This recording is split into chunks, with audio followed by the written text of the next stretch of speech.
one mic. No one. Well, we don't. No, grab a mic. Yo, Brandon, do these mics work? Brandon, I need a signal for when we're live.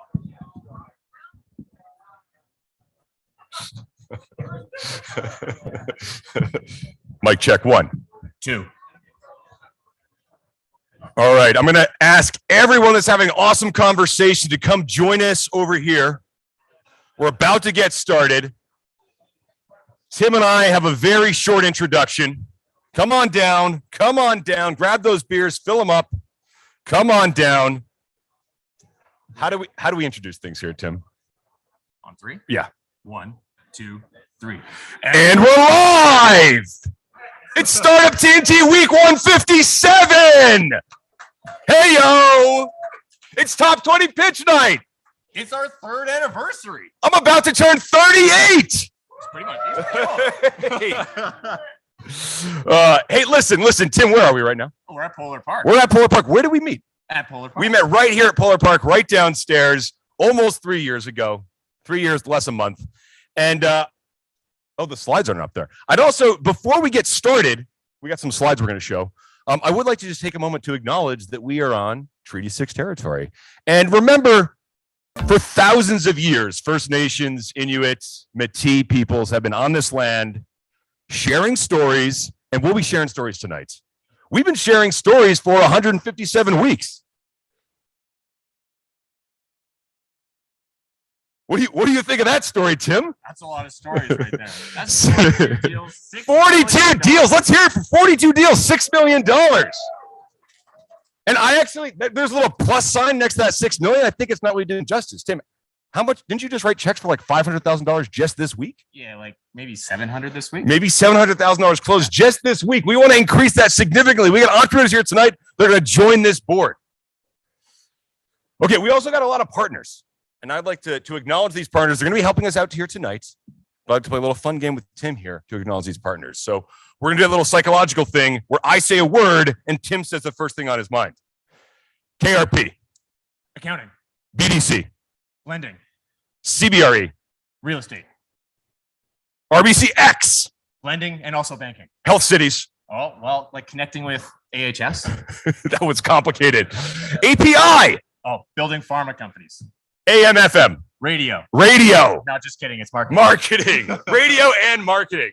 Okay. How about these partners? We also got a bunch of partners that give us in-kind support. They help us throughout the year. Let's do a little trivia. Which one of these partners on the board has helped us close 42 deals with thousands of pages of paperwork in just a few clicks? Deal closer. Deal closer. Which one of these? The audience knew that one. It was too easy. Which one of these partners just gave us $780,000 worth of funding? That one's Prairie's Can. Prairie's Can. Give it up for Prairie's Can. Woo! And which one of these partners was our very first funder? Grant funder. It's a near tie. It's Alberta Innovates just by a couple of months. Here, let's hear for Alberta Innovates. We got Alberta Innovates representatives in the house as well. Well, it also hasn't been announced yet, but they're coming up there with Prairie's Can too. They are. Yeah. Stay tuned for a big announcement. Okay, let's do this one podcast style, Tim. So get set. Tim, tell us, what is a Startup TNT community supporter? These are people that absolutely love our community, love what we're building. They've given us at least $500, some of them significantly more. And there are champions in the community that are helping make this happen. And if you want to see yourself up there, let us know. Where should they go to get their names on that board? You, me, one of them, anybody. Zach at startuptnt.com, Tim at startuptnt.com. Let's hear it for these community supporters. They help pay for the beer. They help pay for that free beer you're all drinking. Okay, let's get to the point of the matter. Why invest in startups, Tim? Well, we got to make Edmonton great again. There's a populist message here, seriously, Tim. We got to build up. We got to build up Edmonton. We got to get local companies to be able to build here with local investors, with local support, so that they don't leave when they need to get a little bit bigger, get that funding from somewhere else. We got to get it from here and make it happen. We got to tie them to Edmonton and make it happen. Yeah, you know what? It's a personal, awesome thing to be an angel investor. You really get to meet the entrepreneurs. You see everything evolving right before your very eyes. They're impacting the world, but what I love is they're impacting our local economy right here. So let's hear it for all the entrepreneurs in the room right now. They're going to be pitching on stage in just a few minutes. Make some noise. And I also like to remind people, this isn't just a pitch event. You know, we're actually raising money for these companies. Our target is 100 plus investors, right? Roughly 90 right now. So we're not going to publicly solicit investors, but we do have space for more.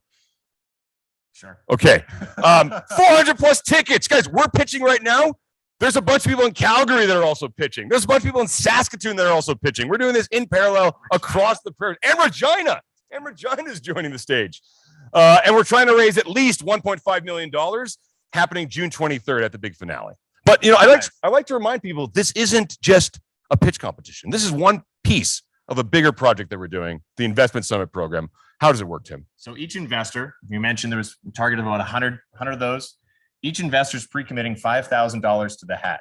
We combine it all together. Those investors then work together to do due diligence on, you know, these 20 companies that are here, you know, as well as the ones in Calgary and Saskatchewan.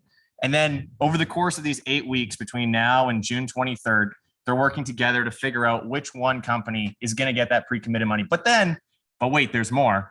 The investors then are like, well, it's only $5,000. We got to like put some more into this winning company. That one's awesome. And then number 2 is actually the one that I like. So like, who else is in on that one? And, you know, I want to invest in the one in Calgary, the ones in Saskatchewan. We tie that all together, and that's how we get to 1.5 million. So how many deals typically happen in a summit? Oh, I mean, there's definitely side deals. There's like 3 to 5 per stream. Typically 3 to 5. There's 11 deals. This is not a winner-take-all situation. It's supposed to be great investors investing in great companies, local investors supporting local deals. Should we get started? Should we tell them like how this works? Should we? How much more do they need to know? Pitches, 3-minute pitches, 2 minutes of Q&A, rapid fire, 20 companies coming through. What are we? We're not taking a break. We're not taking a break. No breaks. There's no breaks. So I will remind people, if you're dying for a conversation, you can go in the little patio out there. But I encourage you to just watch the pitches, cheer them on, give them warm support. Can we just do like a quick practice of what warm support looks like? Yeah. So I'm going to announce Tim. I want you guys to think about how are you going to make Tim feel really comfortable on stage when I announce him. Tim's going to stand over there. Up next, we have one of the founders of Startup TNT, Tim. Woo! Let's hear it for him. What's up, Tim? How are you feeling today? Super good. You ready to pitch? Ready to go. All right, you got 3 minutes, rapid fire questions. And we got 20 pitches to get through. Actually, we have 19, unfortunately. That's true. One person has dropped out. It's okay. All right. So some of our partners are here to introduce the companies. Well, should we introduce? Where's we also facilitate Q&A for some of the companies. Come up here and say a quick hello. This is Yasmin, who you may recognize as one of the partners or an analyst from the Accelerate Fund. You may also know that she used to work at Startup TNT. How are you feeling, Yasmin? Claim to fame. Yeah. All right. So she'll be facilitating questions to our first 2 companies here. And she'll be here all night. So please say hello. We do. Let's hear it for Yasmin. Okay. And let's introduce Chase. Who's our first presenter?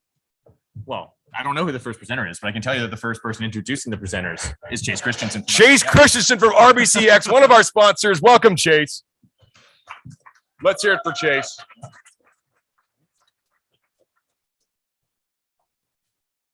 So, just tell us a little bit about what you do at RBCX, just a tiny bit.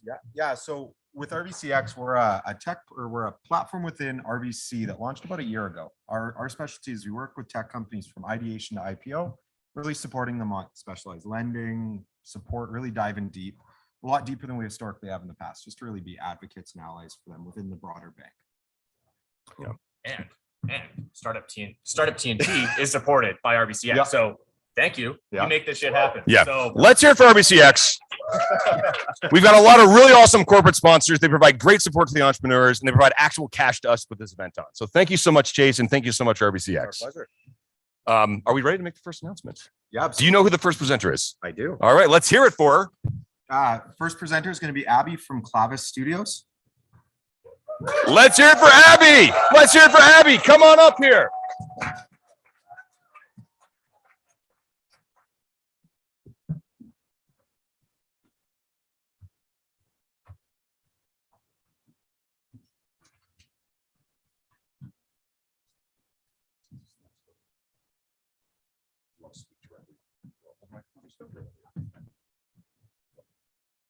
Yes, please.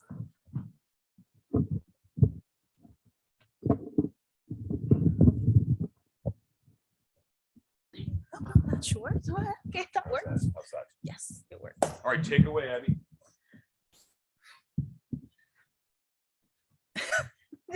Love that. Hi everyone. My name is Awele, and I am the co-founder and co-CEO for Clavis Studio. Now we all have two things in common. We all love to showcase our work, and we all hate paperwork, except lawyers. Lawyers like paperwork. But the majority of us we have those two things in common. This is especially true for interior designers. Interior designers love to be creative. They love to do all of the work that comes with the creativity, but they do not like the operational work that comes with it. This is true for me. I've done interior design and I know the pain. Typical interior designer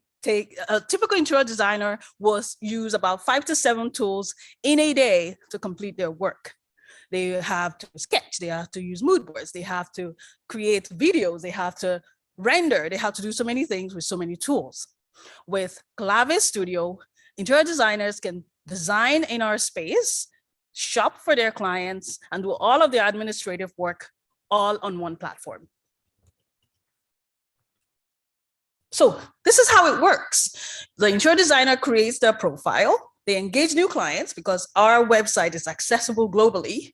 They engage new clients, they design for their clients, they collaborate, they agree on the design, they shop for their clients, and finally, they manage their account all on our platform, all in one single day. This is what a typical design looks like. So this is a rendering of a landmark home, a living room of the Vienna model. So our target market, we have about 160,000 interior designers in North America, US and Canada only. Our target market will be about 35,000 out of those. Last year, we spent $546 billion on the global decor market. Online furniture sales was $236 billion. People are shopping, we are redesigning. So there's a big market out there. We have a lot of competitors, but none of them provide an end-to-end service and solution that we do. I'm gonna go back one. The advantage that we provide is all of the things that I talked about: invoicing, contract management, scheduling, designing, shopping. Our revenue model is in 3 streams. We charge subscriptions, we charge for design services, and we get commission on sales. Over the next few years, we're projecting a revenue growth of 10x. Attraction to date, we have 525 interior designers on our platform. We've partnered with 14 and counting retailers and builders, and we also completed a 245,000 raise last year. Meet our team, awesome people doing great things, doing even greater things, supported by even greater people. We have Ralph Young, Ashif Moji, we have Victor Tanti, and even more people.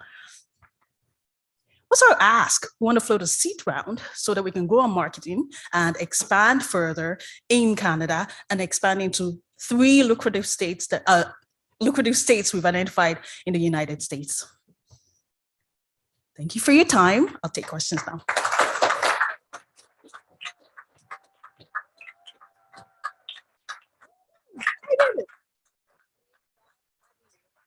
Wonderful. Well, I also welcome questions, obviously, from the audience, but I'll kick it off first. So first of all, awesome presentation. Can we talk a little bit about your sales process? You said that the ask was going towards some marketing. What's kind of the inbound, outbound lead generation? And just kind of wrap that up for us. Great question. I prepared for this. We're going to have 2 types of sales process. We're going to have digital sales. We're going to have direct sales. So cold calling and contacting all of those interior designers that are already on the platform that are using it for free right now, and we need to convert to paying customers. Gotcha. That sounds good. And just maybe a follow up on that. Is it a freemium model that you then convert them to, or do they pay from the start? That's right. It's a freemium model. They get a month to use it for free, love it, and then be converted. Awesome. And on the customer side, customer success side, do you have some supports for your customers? Is that a big deal for your customer sets? And maybe what's your process around getting great satisfaction out of your clientele? That's right. So our team, they have they wear two hats. Other than, doing what we do in the company, they are very personal. They take the role very personal. So interior designers will reach out to the customer to say, what could be better for you? Here's how I use it. How would you use it differently? So the customer experience is very important for us. It helps us to elaborate as we build it further. Okay, I'll see if there is an audience, or am I at the time? All right, I'm at time then. Thanks guys so much. Round of applause. Thank you. Abby. Perfect. And I'll bring up Chase next.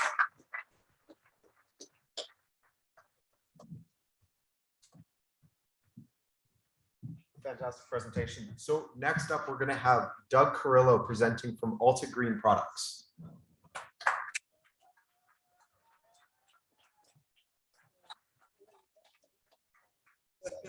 Thanks. There we go. Well, thanks very much. As mentioned, my name is Doug Carrillo. I'm the CEO and president of AltaGreen Products, Inc. Oops, one back. Edmonton-based company. We've got about a 7,500 square foot facility in West Edmonton. And out of that facility, we manufacture and produce a series of products on formulations of hemp and olive oil. And those formulations are in particular for four key sectors. We're selling actively in the equine market. We're selling actively in the pet food market, as well as human health and wellness. And just recently, we're pretty excited. We're entering the livestock market with our products, and they're going to be feeding chickens and piglets our products. So why hemp? For those of you that don't know, I mean, hemp's a pretty versatile product or a plant. I mean, it's you're able to use it in textiles, clothing. They're manufacturing with it. And of course, we're building products on a formulation for animals and humans. If you don't know, hemp is an extremely rich product in its omega-3, 6, and 9s. It has all the amino acids and to help it with the immune systems. And our formulation, we add a key element to take it even a step further, and that's a Tunisian olive oil, which adds vitamins and so forth to the benefits for humans and animals. So we got a pretty good market going here. We're about $4.81 billion market last year, USD, and growing.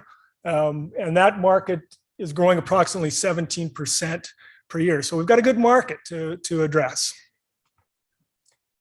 What have we done to date? AltaGreen's been pretty busy. 2020, we launched our products, did lots of R&D.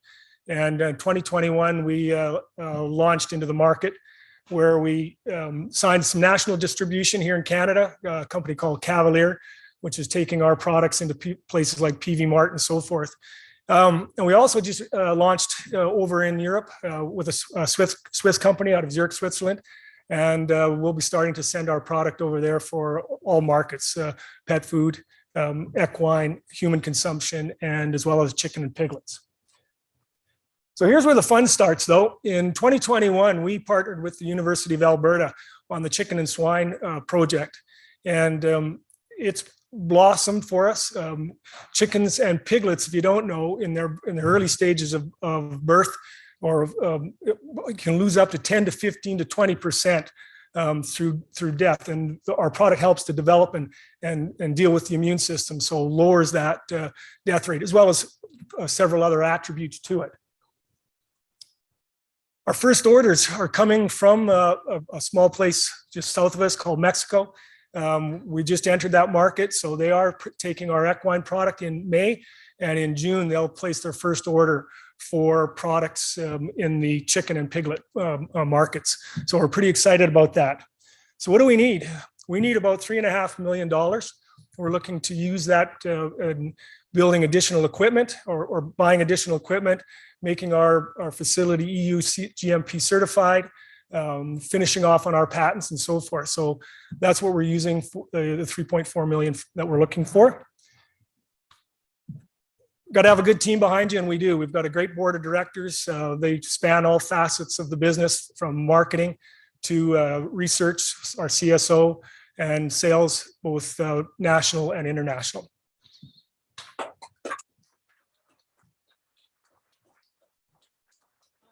presentation. So my first question is around regulation. Do you have any hurdles in terms of regulations, both on the pets or human side? Yeah, luckily on the pet side, we're not regulated too bad, but you still have to do your vet codes. You have to get involved in that. On the human consumption side, of course, you got to deal with Canadian Food Inspection Agency, but we're working with them and making sure that those are all in play. Okay, and you talk about the facility, the physical facility that you need to build. What would be some of the competitive advantages of having your own versus maybe going with a co-op or others? Yeah, no, when we've looked at co-packing and so forth, and we can do that, we can deal with those components. It comes back down to profitability, and certainly our margins increase when we are manufacturing our own product. In terms of revenue model, is this a recurring revenue model, or is this per a kind of services, one-time projects, ongoing basis? Yeah, no, we're looking at distribution, so it's a regular recurring component. As mentioned, we got companies like Tailblazers, Bones and Biscuits that are buying our product, and they're buying on a regular basis. When you talk about equine stables and so forth, they're also buying on a regular basis. Awesome. I think that's my time. Perfect. Give it up for him. Thanks. So much.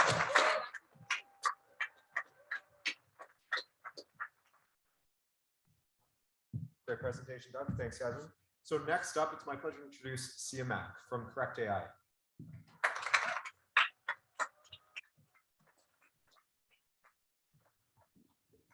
Thank you, everyone. About Correct AI as to who we are and what we do. We use AI for construction industry. Get closer. Okay. So for the construction industry, as to the way that we see it is that there are what you want to do is just to improve your efficiency, your productivity. So AI is, of course, the best choice for it. But before you do that, you have to take care of the safety. Safety is critical for the construction industry. So it's one of the largest industries in the world right now, mostly because of the infrastructure spending by the G7 countries, all of them all across the globe. And what we have done is that we first started to address the safety issue with our peroxide product, the one that we built and brought it to the market. The other products that are mostly for the identifying the bottlenecks at the site and also giving the information to the management to make the proper decision. Matrix and Auto AI are the other ones that are basically underbuilt and that we are planning to bring to the market. Here is just a short video for the peroxide, the product that is already selling in the market. It's mimicking eyes and brain of the operator.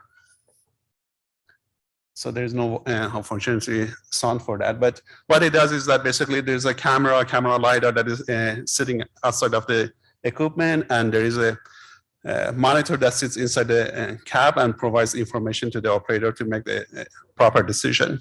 And that information is also shared live with the HSE, with the health and safety. What have we done is that we formed a company in February 2020, and within 2 years, we already sold about 75 units in Western Canada, US, and Australia. So we are planning to expand our market, and what you see is the gold shows the contracts that we are negotiating. As you can see, we are spending a lot of money on the lawyers right now. Is negotiating with the different countries in South America, in Middle East, in India, and also US. As to why people are choosing our peroxide compared to our competition, mostly because it's the best value in the market in terms of the performance, capability, and price that it has. That's why basically it was welcomed by most of the customers. As about the team, is a well-rounded team, and that we have David from NASA that basically is helping us. As probably you know, most of the autonomous systems started with the Ames Research Center, and David was the general manager for NASA before he retired and joined our board. Plus with Keith from Morgan, and Arjun, that is a CTO for Innova, that is one of the largest seismic equipment manufacturers in the world. For the team, as a PhD and master students, mostly for a computer vision and robotics background. But it's our ask is about $2.2 million. Majority of that is already secured. It's about 0.7 that is left that is for equity. This is it.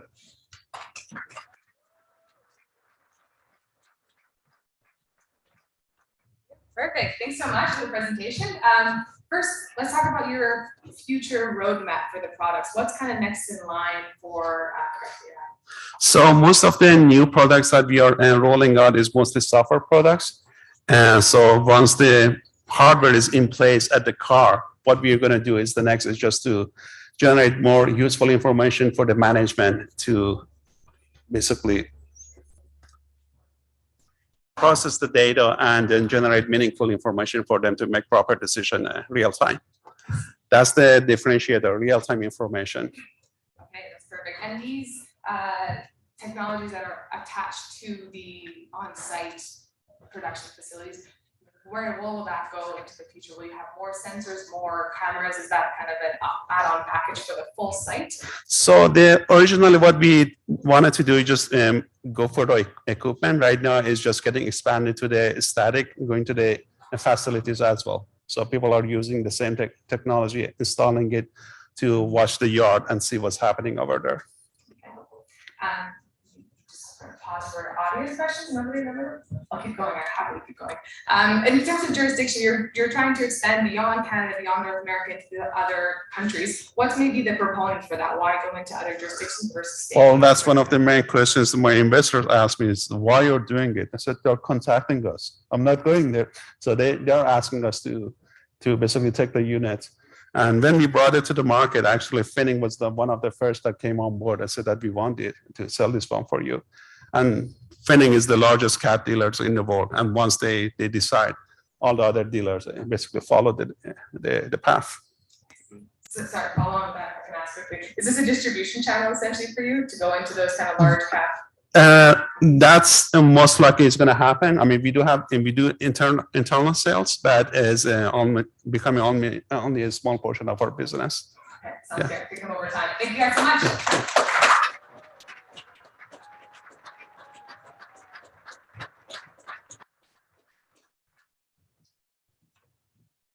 Next up, going to be joined on stage by Mike and Dan from ClearSource.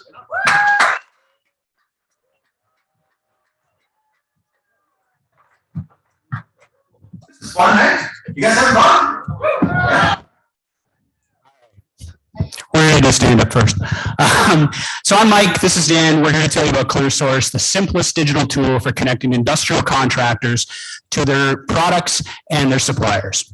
And so the problem that we're trying to solve here is that right now for industrial contractors, getting your supplies is a pain. It's taking hours a day. And on the flip side, for the distributors, it's kind of a pain too. A lot of these places are understaffed and they just don't have time to service a lot of these smaller contractors that we're going to target. These are contractors with less than 100 employees.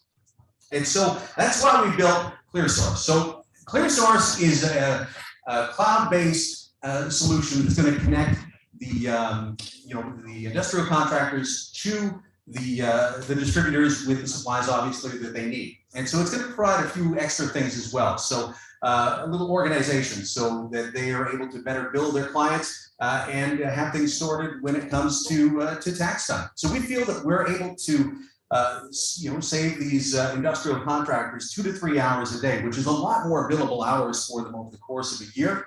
And also on the distributor side, be able to allow them to redistribute some of their personnel, if you will, so that they can get off that order desk and go and target more of the big opportunities that they want to go chase with that staff.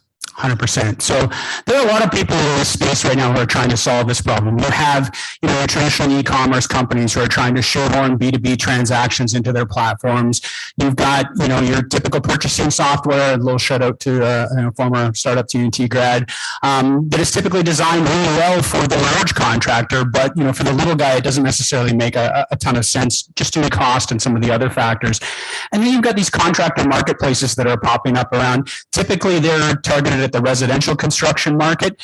Now, these marketplaces, including Amazon, they collect a lot of transactional data that that they have access to. But ClearSource is the only platform that we've seen at this point that intends to utilize that data to give actionable insights back to the broader industry. So essentially, we're going to teach contractors how to buy smarter, and we're going to teach distributors how to service their customers better.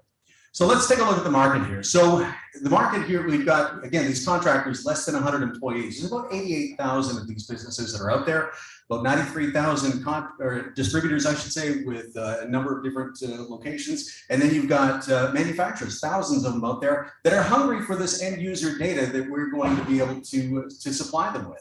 So this leads us to an obtainable Canadian market of about $6.1 billion. And if you blow that up to the North American market that we have our eye on, that's $1 trillion. So we've started building our MVP already, and we hope to roll out our first kind of segment of that here in mid to late June. We've got 5 distributors signed up, basically distributor groups signed up already, and we've got almost 4,500 contractors on our wait list. We've got 8 nationally recognized manufacturer partners at this point, and for the most part, we've bootstrapped it to this point. So this is the team behind ClearSource, this may not be actually us, but this is how we watch Oilers games lately. And we've developed a really good team of business experts behind us who are helping us navigate the space as well. And they're not Muppets. They're not Muppets, that's correct. But combined, I was going to say, we've got about 30 plus years worth of industry experience on all aspects of this industry, everything from contractor to manufacturer to distributor. So the ask, we're doing a small pre-seed raise right now. Basically what that'll get us through is finishing development on the MVP, a little bit of marketing money that goes in there, and then, really to start that product market fit journey. It'll help us out with that. Really what we're hoping for is some like-minded individuals to come join us as we want to become the global leader in the industrial supply market, because if we do this right, we can hit in 5 years, we can hit $125 million in revenue, and we can be another unicorn success story. So come join us.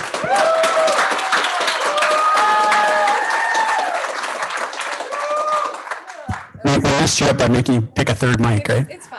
I'm good with on the fly. Oh, am I working? No, I think I'm working. You are? Okay. I can also boast. It's fine. Okay, quickly, let's talk about your sales process. No, not working. Okay, Here. here. Okay. There you go. Can we talk about your sales process? Sure. What is lead generation look like, and where is that coming from predominantly? I'll let you take that. So lead generation is coming a lot from the distributors, actually. They're on board and they're saying to us, okay, look, here are our customers. We want them to use this platform. We've got a few people trickling in through our website right now, but the distributors are giving us that leg up and really helping us to leapfrog ahead. Okay, that sounds good. My favorite question, revenue model. Can we talk a little bit more about that? What's the differentiation and maybe percentages on both sides if there are multiple? Sure, and actually there's more than just two. The main crux of our revenue model is really a brokerage fee on the transaction, and that'll be, as we launch the MVP, that'll be the bulk of it. But down the line, there's obviously opportunities for subscriptions for business intelligence on all levels. There's marketing opportunities, so you think we've got transaction data on multiple different types of products. There are manufacturers that would love to advertise to those individuals. But I would say the way that our revenue model is built is probably about 80% based on that brokerage fee at this point. Okay, that sounds good. Give it up for these guys. Thanks so much. Thank you. And go Oilers.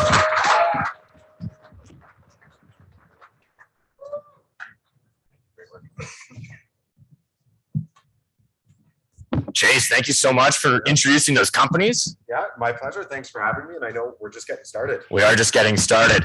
Thank you. Yeah. Well, we've pulled an audible. We have a run sheet and have just disregarded it. We've already screwed it up. One guy stuck in traffic. Another guy has COVID, but it's all good. Daniel, he prefers Daniel, flew in from Vancouver. He's from Renewal Funds. He's going to be asking questions next. Thank you, Daniel.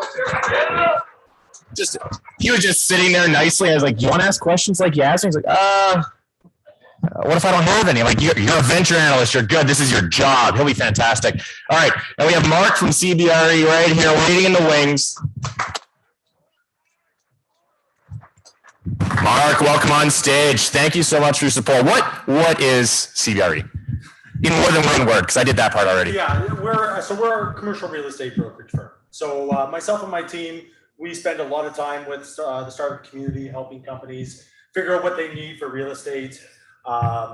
Yeah, that's what we do. We help you figure out what you need and kind of flexible solutions around the city. Do you have any clients that are in the startup space that you've helped?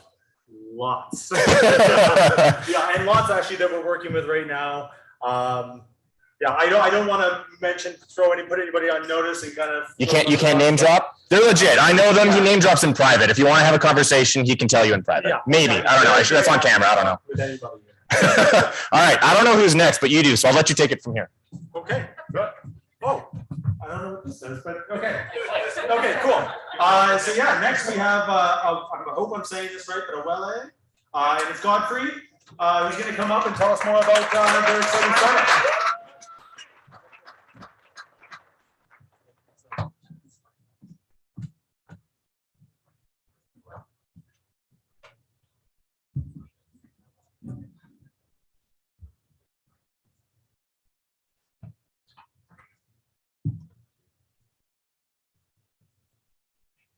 17 years ago, I left Nigeria to Sweden for my master's program. Within 3 months of arriving in Sweden, family members in Nigeria and friends started reaching out to me to help them buy cars and ship to Nigeria. I thought it was an easy process. It turns out to be a very messy, complicated process. In fact, I remember losing the first car I bought from Sweden to Nigeria. And now my name is Godfrey Okeke. I'm the founder and CEO of Awele Technologies. Awele is a B2B marketplace that helps used car dealers in Nigeria to buy cars from Canada and ship it to Nigeria. As I said, just like myself, these car dealers in Nigeria or in Africa have a lot of problems using individuals and offline service providers. They wait up to 7 days to obtain a shipping quote, and these shipping quotes are very opaque, inaccurate, and they never know the status of their shipment. Awele has solved this problem. We built a web application that digitizes this and provides instant quotes, very transparent prices, and these customers today can now track their shipment in real time. In the past 2 years, we launched just for Edmonton to Nigeria, just by myself, handling the operations and everything. We generated about 400,000, shipping over 150 cars to Nigeria, despite COVID. Now you may wonder, how big is this market? Every year, about 1.4 million used cars are imported into Africa. Just Nigeria alone, every year about 706,000 cars are imported, mostly used cars from US and Europe. This is our team. Myself, I've been shipping cars for the past 16 years. I understand this market.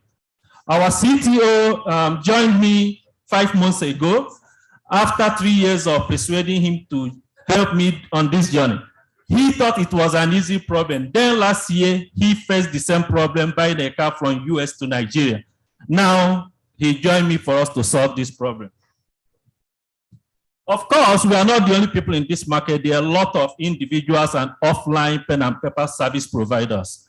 Awele is the first and only digital solution in this market around the globe. We are raising $2 million to enable us launch the 4 largest car shipping markets to Africa: Toronto, Chicago, New York, and Houston. And with this, we'll be able to generate about 9.3 million revenue this year. Thank you so much.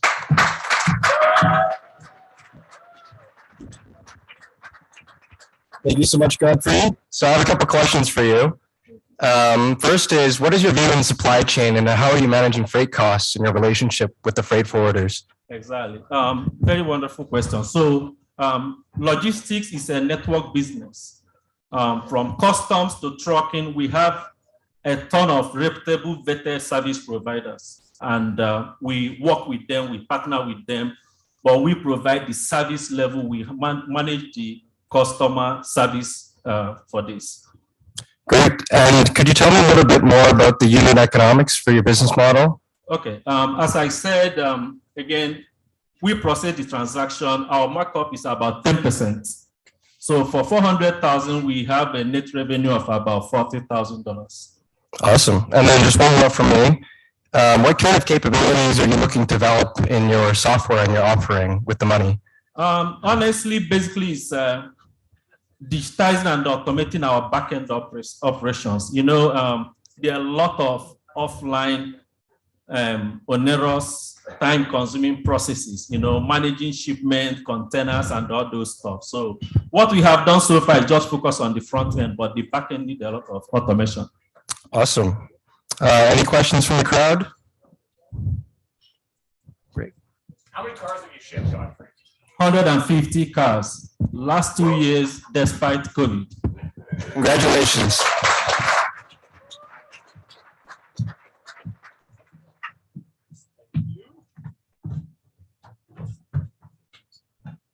All right, great, great presentation. So next we've got Atadel, and Tim is going to come up and tell us more about that.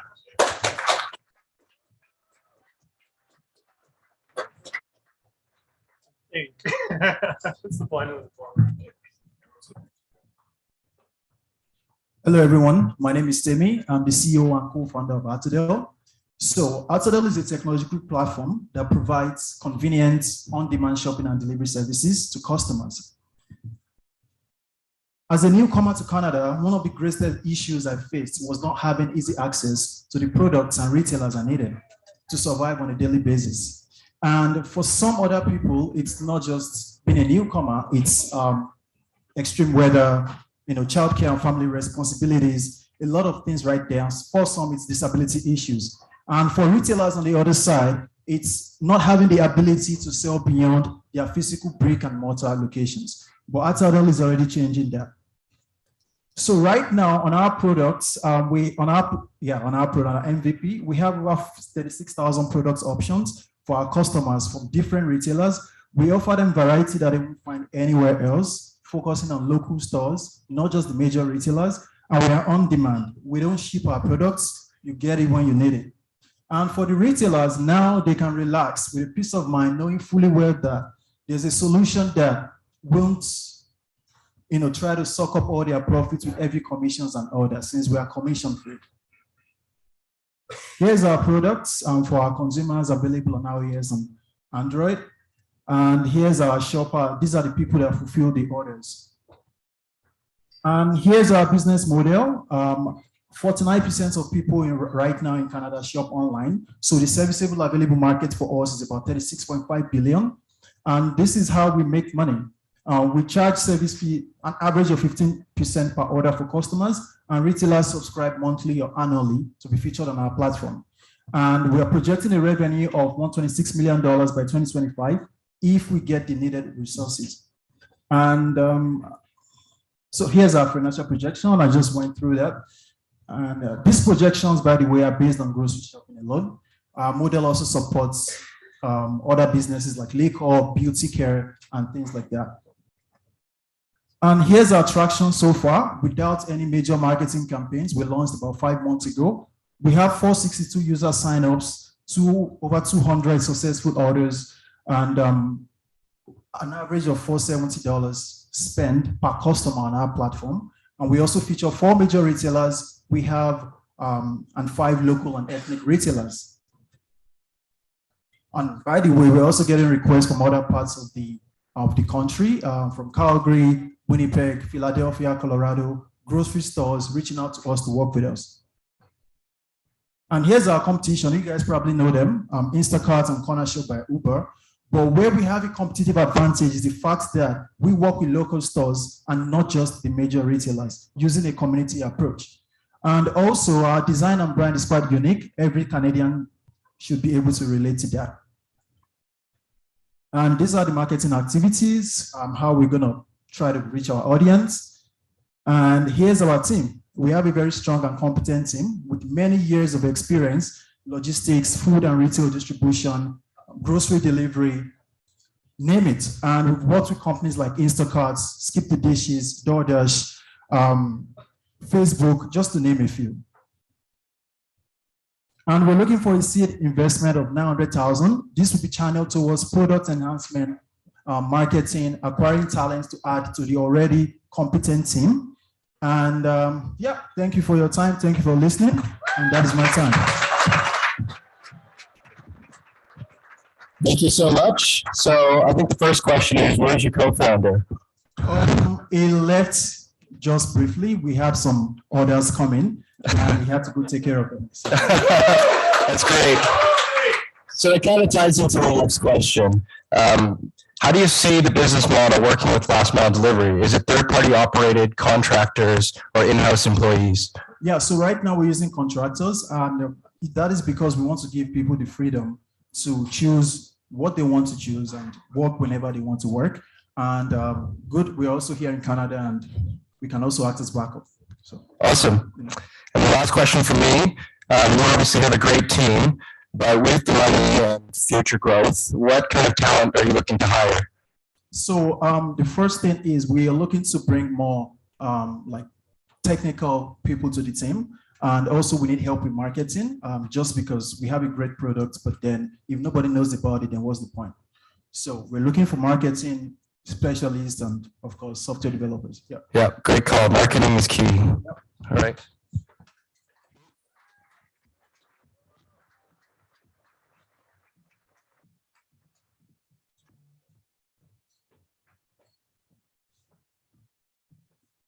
All right. Thank you very much for that excellent presentation as well. And to keep this ball rolling, we've got Justin from Scription, who's going to come up now.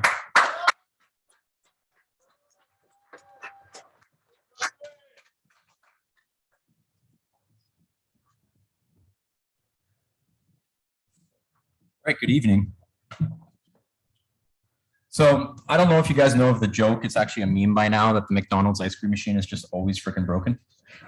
So there's actually that's a symptom to a bigger problem in the maintenance and repair industry, and it's that there's a fundamental misalignment and conflict of interest between maintenance and repair and the equipment owners. And it's the fact that maintenance and repair benefits from broken equipment, and they're paid to fix it hourly. So why should they rush, and why should they fix it well? Because they're going to get paid when they come back out.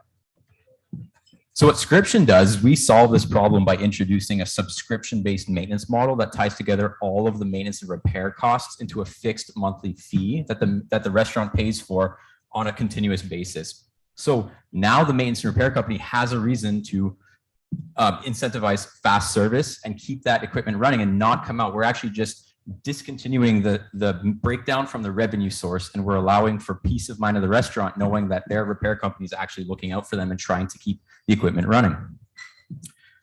So why us? Why now? We actually started this model by building a work order management platform to expedite repair services, but the maintenance companies were saying, why should I rush? Why should I do better service? I get paid per hour anyways. So once we flip the model with the subscription-based method, now we're working with 7 maintenance and repair companies representing over 30,000 commercial locations and 60,000 pieces of equipment at brands like McDonald's, Burger King, A&W's, and soon to be Subway and Starbucks. But more importantly, we're collecting over 125 different data points on each maintenance and repair call. Things like part costs, times, bill of materials, and all of this is going and contributing to our underwriting algorithms, because this is actually an insurance play. So we are using all of that data to price the subscription contracts month by month based on the granular risk associated to each piece of equipment.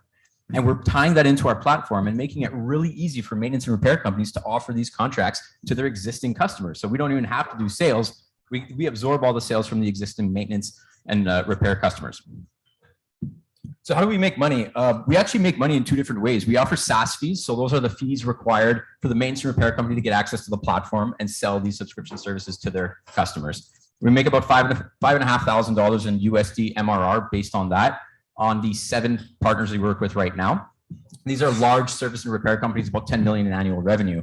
They service and maintain $480 million worth of equipment, which they are trying to transition over to these fixed price subscription models. So that's where the real meat of the pie comes in, is that once we transition those models over, we take a 15% top line cut on the monthly premium every single month. And it's our goal with the service partners to convert $480 million worth of equipment by the end of next year. So if we do that, we're in the realm of about $250,000 in MRR, and that's not top line revenue. That's the actual commission cut taken into account. So this slide, just really quickly, basically we're talking about multi-billion-dollar markets here. Maintenance and repair is extremely expensive. We're acting in commercial food service, but we've got tangents in HVAC, manufacturing, oil and gas. In commercial food service, we can scale easily to about $3 billion in ARR. And then reflect that into other industries. So it's a real unicorn opportunity here, and it's driven by an incredible team. The tech team has a previous exit and a background in machine learning and data science, and we're working with business executives with more than decades of experience in the field, and that's how we got those initial customers. There's a high level of trust there with who we're working with. So all in all, based on customer traction and demand, we need to raise a round just to meet that demand that we've got. $500,000 is what we're raising. It's already 30% subscribed, and we opened the round in late April. We're on track to hit our 3-year goal of over $1 million in MRR by the end of 2024. So let me know if you have any questions. Don't be shy. Awesome. So I'll start it off.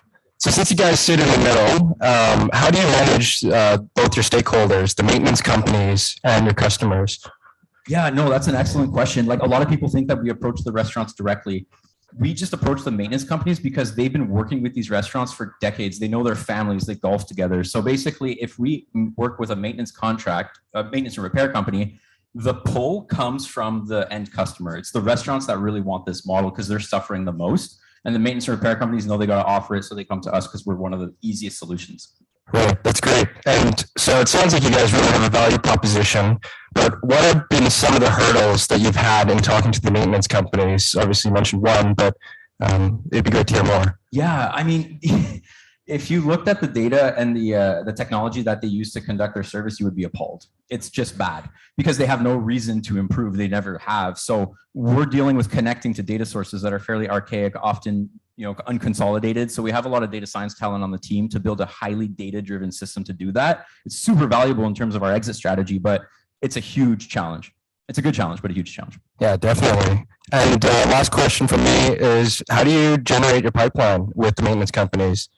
Purely organic. So Dave and Bill, they've been working with these companies for decades, literally, and they sit on the board of a Core Plus Alliance group, which is 35 maintenance and repair companies representing 300,000 pieces of equipment, 2.5 billion in assets. We're just chipping the iceberg. Like, we have no sales teams, no marketing. It's all pure organic growth because they trust Dave and Bill. They've been working in the industry for decades. That's great. Awesome.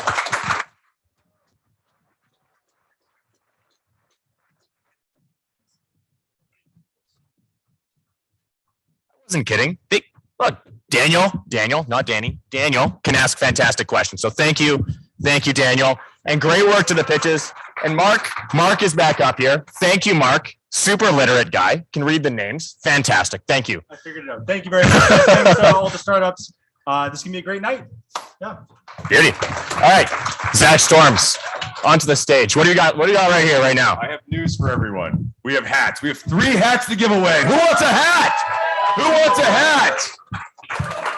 Don't you think they should earn their hats, though? They have to earn their hats. I think they should answer a trivia question. I like it. Do you have one for them? What week of Startup TNT is this right now? I'll give you a hint. This is a 3-year anniversary. 10. Incorrect. Not 10. Higher. Oh, who is that? Who said that? Close. 157 is correct. Ade! On the ground, but it works. He's got it. All right. What's your? How many companies applied to the summit across all the streams? How many companies? 100. Over 100. That was Rob. Rob got that. Dale? Rob? Okay. All right. I'll give you a shirt as consolation prize. last question. He had an accent though. I heard that one. That was foreign accent. Definitely impressed me. Yeah. We need a third question. How many? Are the Oilers going to win tonight? Just give to Leo. All right. Who's coming up next? Here. You got this. All right. Next sponsor here to co-host is my favorite accountant, Justin Russo. Let's hear it for Justin. I think this is a story I like to tell about Justin is, I probably sent him about 55 emails, and I think his average response time is less than 10 minutes. I don't know how you do it. You're my only client. Anyways, Justin, tell us a little about KRP, great local accounting firm with a national scope. Tell us about it. Yeah, absolutely. So local accounting firm based here in Edmonton, full service. We work in audit assurance, tax, valuation, cross-border. So we work in all areas. When it comes to the startup community, we do a lot of work with SR&ED, help you guys get money back from the government, which is always nice to help things move ahead. And Justin, who's our next presenter? Next presenter is Luke from JustCook. Let's hear it for Luke. Let's hear it for Luke.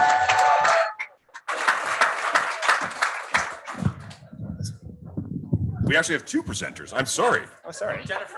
Luke and Jennifer are presenting. I encourage you to hold the microphone. Yeah. Advance the slides. Arrow to the right. All right. Hi, everyone. I'm Jennifer Keith, CEO. And I'm Luke Butterworth. I'm the COO.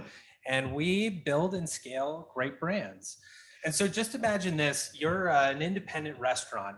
You have the right trend going. You have an amazing recipe. You have all the right things going in the right direction for you. And now you want to scale. You want to become a bigger brand. You want to get out to 2, 3, 4, 5 locations. And this is where really the rubber hits the road. When you try to go out and do this second spot, that third, if you go through the traditional restaurant franchising route, that could be $350K. If you go to build another place, that could be incredibly capital intensive. And so with JustCook, what we're doing is actually packaging up these brands, working with these independents, and then licensing to pre-qualified operators that we work with in order to scale those brands, giving them both resiliency and sustainability over time and allowing them to scale to more than one location so you don't have to go through traditional means. And why are we the ones to do this? Well, we actually launched the first Edmonton food hall in this space on 105. We're a block and a half away from Rogers Place. And we also have a second spot that's coming online on White Ave, which will be another 4 locations that we put these licensed brands into. And throughout this time that we've been working on it, the past 7 months, we've been producing a lot of revenue. We've got 650 plus that's gone through the space. We've got 4 different kitchens that we're operating with. And each one of those independent businesses has already created more than one brand. They've actually started to scale themselves and grow. And this puts us in a really unique position to be that primary scale agent for them. So in addition to building that food hall out, we actually built a full end-to-end restaurant management technology stack as well. And this handles everything from customer ordering across multiple concepts to payments to back of house integration, which we have digitized the entire back of house, including providing reporting and data analytics to the kitchens, as well as full front of house fulfillment and delivery dispatching system. So everything is self-contained with integrations with delivery partners as well. And we're starting to build out the second phase of this, where we're going to be able to provide functionality for the brands to actually provide their training, their recipes, their management practices directly to the brands that we're going to be, directly to the operators that we're going to be bringing online for them. Our business model, how do we make money? Well, every operator that we work with is going to use our technology stack and our systems. So the systems that JustCook has provided, which are a lot of operating systems, service contracts, as well as the brands that we've given them access to. So we take a percentage of their gross revenue for that, and then also provide a royalty back to the original brand for the ongoing menu development and training and recipes that they provide. We have a whole house of brands that we've already started and incubated in our first food hall. Several of these brands are just delicious and amazing. You guys have to try it if you haven't come out to the food hall yet. And we're going to be targeting more brands to come onto our platform, ones that have some good financial traction already. Right now, we're raising our seed round of $2 million on a pre-money safe with a valuation cap of $12 million post-money. And we've already raised a portion of this and are hoping that we're going to see a little bit more coming from tonight. But we're going to be basically using these funds in order to build up our BD teams, continue to build up our tech team to facilitate the different needs for our technology platform. We have a great team. Luke and I are joined with Mayel and Sherman, who take care of our marketing and technology teams as well.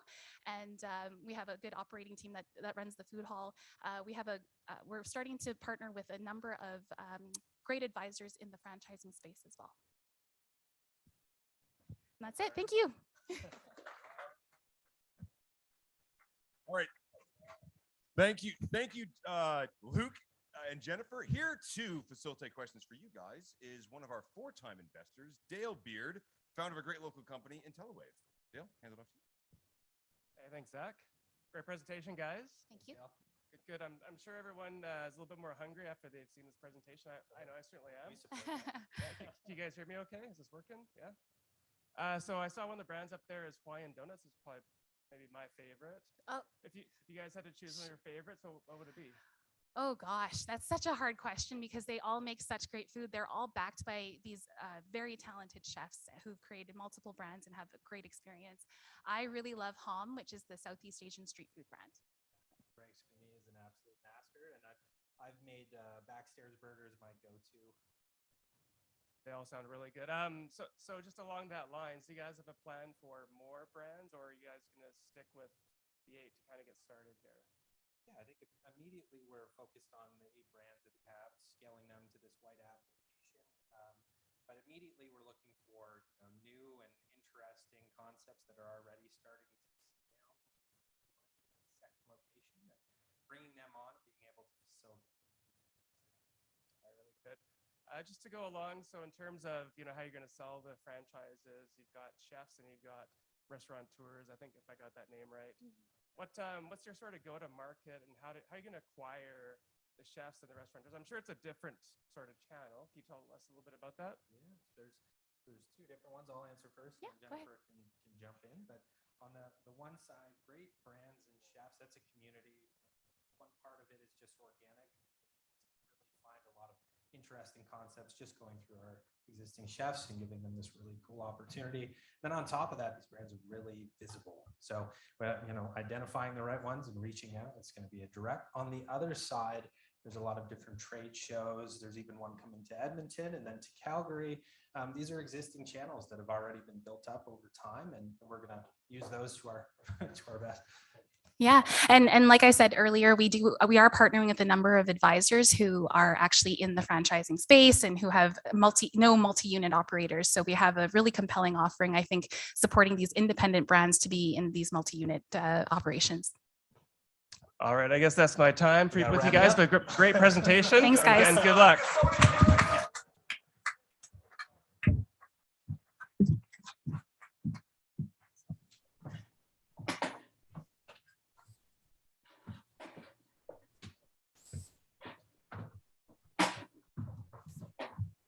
All right, up next we have Kate from What's the Deal, and she'll be on the screen. Hi, everyone. I just want to say I wish I could be there with you, but I thought, sorry, here. I thought if I got you sick, you'd be a lot less likely to give me money. So. Can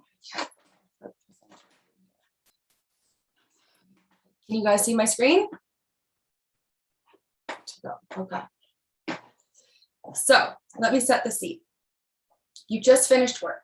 You're hungry, and all you want is a burger and an ice cold beer, but you don't know where to go, and you don't want to spend an arm and a leg. Where would you look? Enter What's the Deal. Over the past few years, I've seen way too many great restaurants close their doors due to lack of exposure. What's the Deal offers a competitive advantage to these restaurants that would otherwise have to close their doors, and we have the demand to back up that claim. Over the past 3 months, we've added 73 restaurants to our pre-sale list and grown our total audience to over 10,000.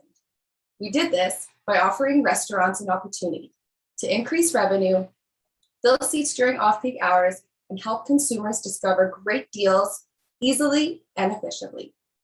The pandemic has primed the industry to adopt and utilize new technologies, especially if they are cost-effective. I'm Kate Popeil, and I'm the CEO and co-founder of What's the Deal. I'm a deal hunter myself, and I've worked in the industry for over 15 years, from hostess all the way to general management. Armed with our team's vast restaurant experience and technical expertise, we are ready to help restaurants gain exposure and directly connect them with their target market. 80% of consumers are likely to try a new restaurant if a deal is available. And What's the Deal puts those deals at the fingertips of hungry foodies. Our restaurateur subscription price starts at $30 a month and scales up to $250 based on user growth numbers. In the future, we will be introducing additional revenue streams, including PPC ads, push notifications, and surge pricing packages. After launching in Edmonton this June, we will be expanding nationwide in 2023. We plan to launch in all Canadian cities with a population greater than 100,000, and we'll move into the US by 2024. We will do this by utilizing channel partnerships and food influencers. This will ensure we are first to market in each region. This commission-based model will be available to food influencers with followings over 20,000. Utilizing these channel partnerships will give us an audience of over 200,000 as we expand across the country. We are looking for $500,000 to grow and develop our development team and market our product as we prepare for expansion. From first dates to anniversaries, the restaurant industry has hosted some of our most important moments. It's time to give back. Follow What's the Deal to find the best deal on exactly what you're craving. Thank you.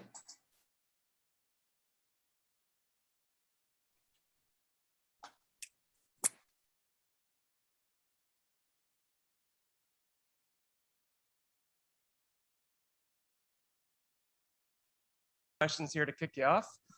The first question is, I saw in your slides, a ramen company had a great quote that they had brought in a lot more clients. Can you tell us a little bit about maybe what a company like, what they could expect out of like an ROI from using your platform? Sure. So at our base price, if we get 2 extra customers in a month, they've already made their money back. But some of the key things that draw people in are just that real-time ability to post deals and get people in the door right now. All right, thanks. And you noticed one of the slides where you had a bit of a competitive slide in terms of where you operate in the space. And so I think people are pretty familiar with some of the review platforms on the market, Google or Yelp or what have you. So can you tell us a little bit about maybe what's your advantage over a platform like that? Yeah, so we stay away from the reviews. This is all restaurant generated content. So they create and upload all of their own deals. And it's basically just so that they can connect directly with their customers and leave the peanut gallery out of it, I guess. Gotcha. Okay. And let's say you win the competition or you get a side deal coming out of startup TNT here. Tell us what's the first thing you would spend some of that money on? We'd grow our development team and just start marketing our product as soon as we can so we can grow as fast as we can. So I think, congratulations on your company and good luck in the event.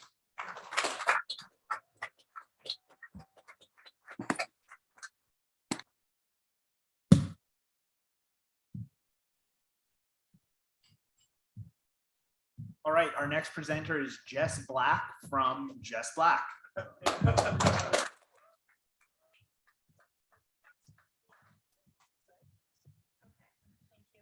And since it's short, I'm just going to do this. Okay. So my name is Jess Black. I'm the founder of Jess Black Inc., a company that specializes in textile research. And I'm here today to share my experience as a tradesperson and firefighter and share my experience with the problems that us women face with our current workwear. So the problem with our current workwear is simple. It does not fit us properly. And with industry standards today, we are required to wear multiple layers on the job site that ultimately compromises our safety and overall job performance. So as a result, women such as myself are wearing activewear to the job site, despite it being a risk to not only the employers, but ourselves. And we do so because it fits. So we've created a fire-resistant activewear fabric that is designed for the workplace. It's patented and it's compliant with industry standards. So what makes us awesome is that we are inherently fire resistant, and we have natural moisture wicking properties and UV reflection properties. We also are designed to fit all body sizes and shapes, and we focus on what we wear underneath our coveralls. Okay, so this year we plan to dominate the Amazon platform with our designed products, as well as supply our retailers. Following that, we plan to sell our fabric to the big garment manufacturers, which they will reach our untapped markets. So we are projecting $1.5 million in sales, and this is mainly on the increase of women entering non-traditional roles such as tradespeople, first responders, and even our military services. And also too, that workwear is valued at a $24 billion industry, which we're getting into. So in 2021, we continued our research and we developed strategic partnerships. Now, this is the year we focus on sales and growth. Currently, our team includes of the incomparable Dr. Patricia Dolas and Dr. Young from the University of Alberta that specializes in advanced material research and chemical engineering. And we are advised by John Pinsent, Christina Milkey, and Jill Boychuk. Our ask is $150,000 so that we can get our product to market and to grow our team. So why Jess Black? First of all, we are patented, we are new. We have multiple selling options. We can expand to multiple different markets, and industry is recognizing the importance of what we wear underneath our coveralls and is being held accountable for it. Thank you.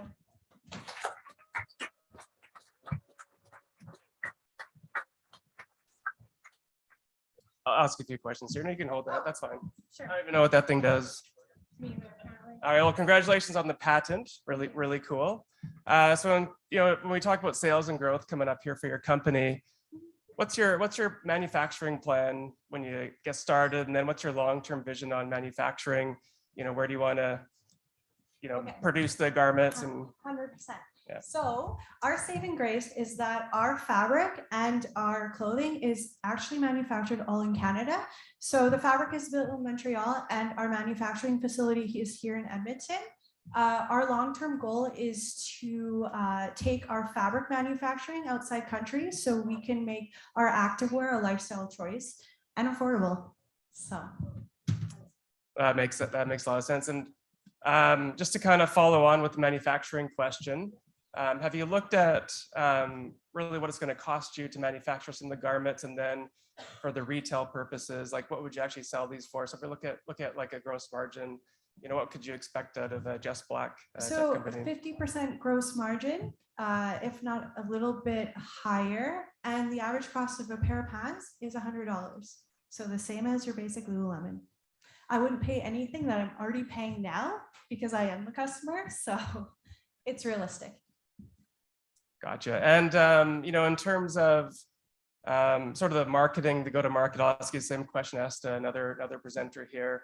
When you look at some of the bigger organizations out there that would carry your product, like a Mark's Work Warehouse or something like that, what's your plan to kind of go after a company like that? Because they're pretty big, hairy type of companies, so not easy to get into. So one of my leading customers is the manufacturer of RocketFire Workwear located out of Red Deer, and my plan is to supply them with my fabric so they can sell to their already existing relationship to Mark Work Warehouse. Oh, so I'll cover it with fabric. So. Excellent. And are you wearing a pair of your fabric pants right now? No, not yet, because I'm raising money to bring my product to life. There we go. So, all right, thanks, Jess. Thank you.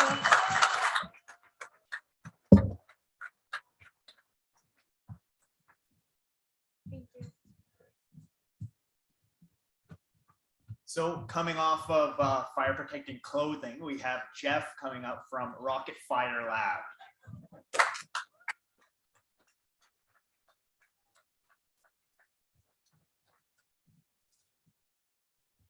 Thanks, everybody. I will try not to butcher this. This is the biggest crowd I've seen so far. I'm Jeff with RocketFire Labs, and I'm presenting our mobile esports app, Foxhole. Foxhole is about communication, inclusivity, and team building when it comes to video games. This is our team. We've got an energy and industrial management background, as well as military space R&D. That's my CTO, my brother. He's built the app, and he's got his master's in computer sciences as well as space research. Our biggest problem with these video games, most of them are massive multiplayer games, and team building, matching with people more so that fits your play style is the hardest aspect. Finding people to communicate, people to talk, people to use microphones, people to play the way that you play, that's the biggest problem. You know, ultimately can end in a loss if you're not playing with the right people. Kind of like, you know, Edmonton Oilers, if there's no coagulation, they're not winning. So the second problem, there is groups out there. There's Facebook groups that's, you know, hundreds of thousands of people. Discord's a big platform out there that's using 30-year-old rebranded technology to just put a bunch of people into a group and hope that they sort themselves out. It's kind of like going on a, you know, blind Tinder date and hoping that it works out. It's just not very, very good. So what we've put together is, you know, our Foxhole app. We allow users to filter people out based on their age, their location, their play style, their performance, and their community reputation. If you've had a good experience, you can let the community know. If you've had a bad experience, you can let them know as well.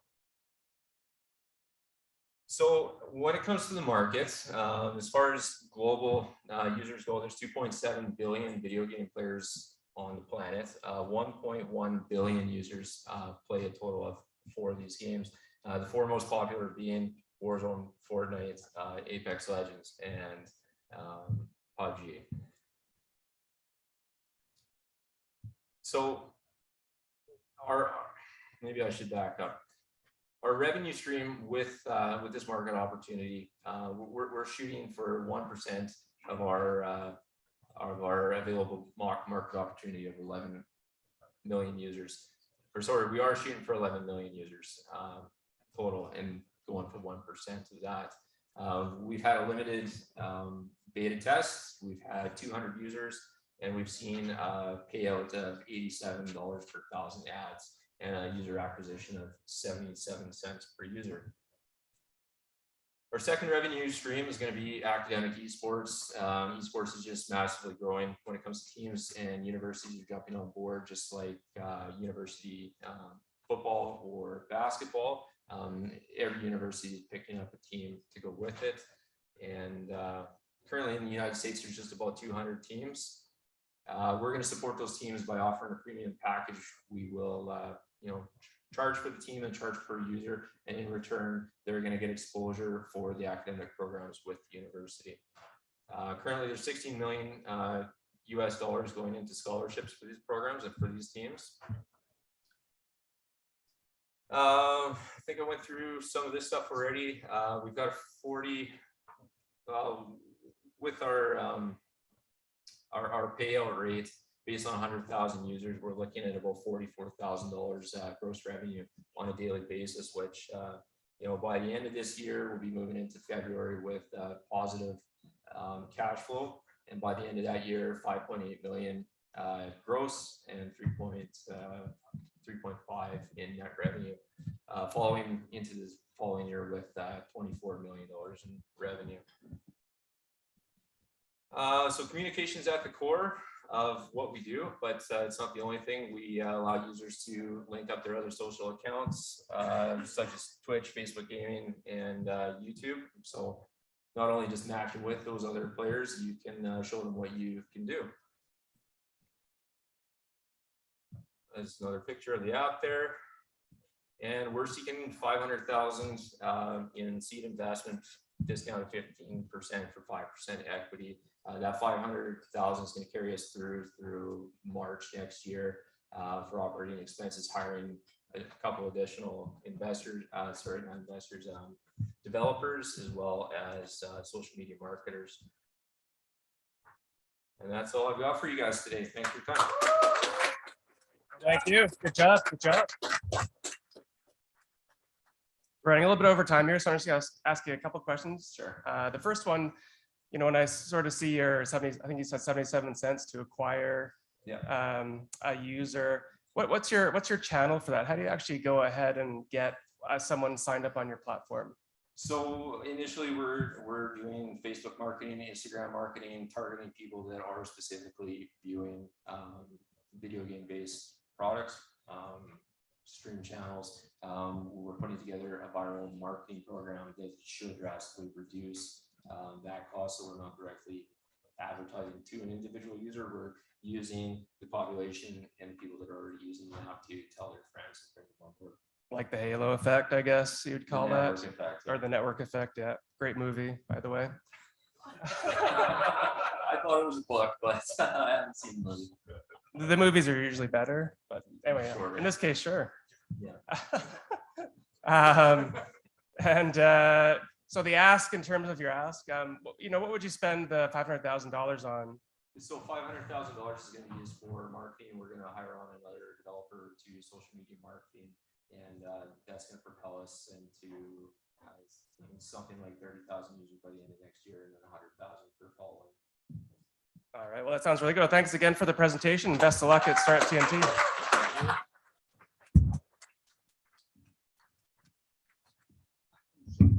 Nice job, Jeff. He drove here immediately from work. He's working on his company. Let's hear it again for Jeff. Thank you, Dale. Great job facilitating questions. And let's hear it for Justin from KRP, sponsor, announcer, rapid email responder. There we go. Thanks very much, and good luck to all the presenters tonight. Okay, thanks, Justin. Okay, listen, I'm going to have my co-founder come up here on stage and help me for a minute with one of my favorite parts of the night, which is honoring the beer sponsors. Let's hear it for the beer sponsors. Grab a microphone, Tim. Who do we have on this list? Every time you ask me to do beer sponsors, but I'm for it. If anybody else wants to, let me know. We can swap this out on Summit 6 at the finale, but it's all good. All right. Adrian Mitchell coming in clutch from Calgary. Love this guy. Past winner. Well, got a side deal. Past massive side deal. Massive side A year deal. ago. Huge. Summit. Hundreds of thousands of dollars. 300,000. Yeah. Ade, I don't know how to pronounce your last name, we're but first name only first here. name Ade. only. Yeah. Darwin Lee coming in. And hold on. wait. Hold on. Oh. Darwin's getting a t-shirt. Oh, damn. And now, Darwin, you told me that you were size medium. We don't have those. Unfortunately, I only have an XL. So Do you want a double XL instead? I'm going to give you a double XL. You keep this for safekeeping, and we might be able to exchange it for you when we get some new t-shirts in. Who else we got on the list? Callum. Callum. Also have a t-shirt for Callum. Let's hear it for Callum. Another one of our entrepreneurs. I have the right size for you, Callum. Large t-shirt. Here we go. We'll see how far I can throw it. Right to our tech team doing an awesome job. Don't swap out that jersey though. That's important. That's for tomorrow. The Was that all beer t-shirts are sponsors? tomorrow. Yeah, that's well. all I the mean, beer you want to sponsor? I'll sponsor. You want to sponsor? Should we each throw in $100? Yeah, we're in. It's an open bar, extra $100 on that tab. Let's keep it going. Woo! $200. $200. Just Yeah. asking. And Dale Beard, awesome job facilitating. I have an extra large t-shirt for you, which looks appropriate based on your physique. That was a compliment. Extra $100 from me. Oh, extra $100 just came in from Raph. Rafai. Rafai. Al Hussein. Yasmin's brother. Okay. We got a few more pitches tonight. And up next to facilitate questions, I'm really happy to introduce Ismail. Ismail, stand up, say hello. Let's hear it for Ismail. He's from Plug and Play. They just got started. He's based here in Edmonton. They run an accelerator and a venture fund. He's from the venture fund. So welcome, Ismail. And here to introduce all the companies is Lisa Laferriere from Health Cities. Let's hear it for Lisa.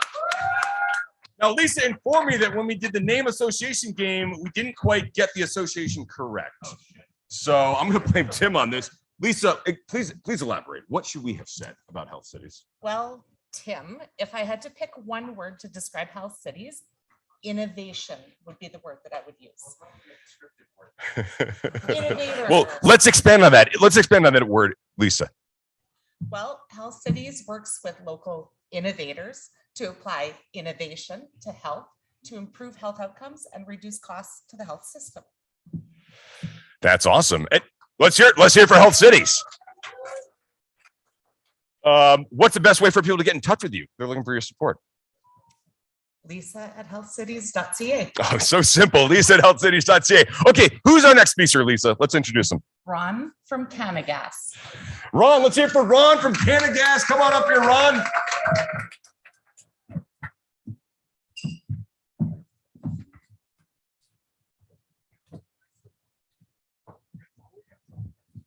Hi, everybody. Got to figure out how this works. And there goes my time.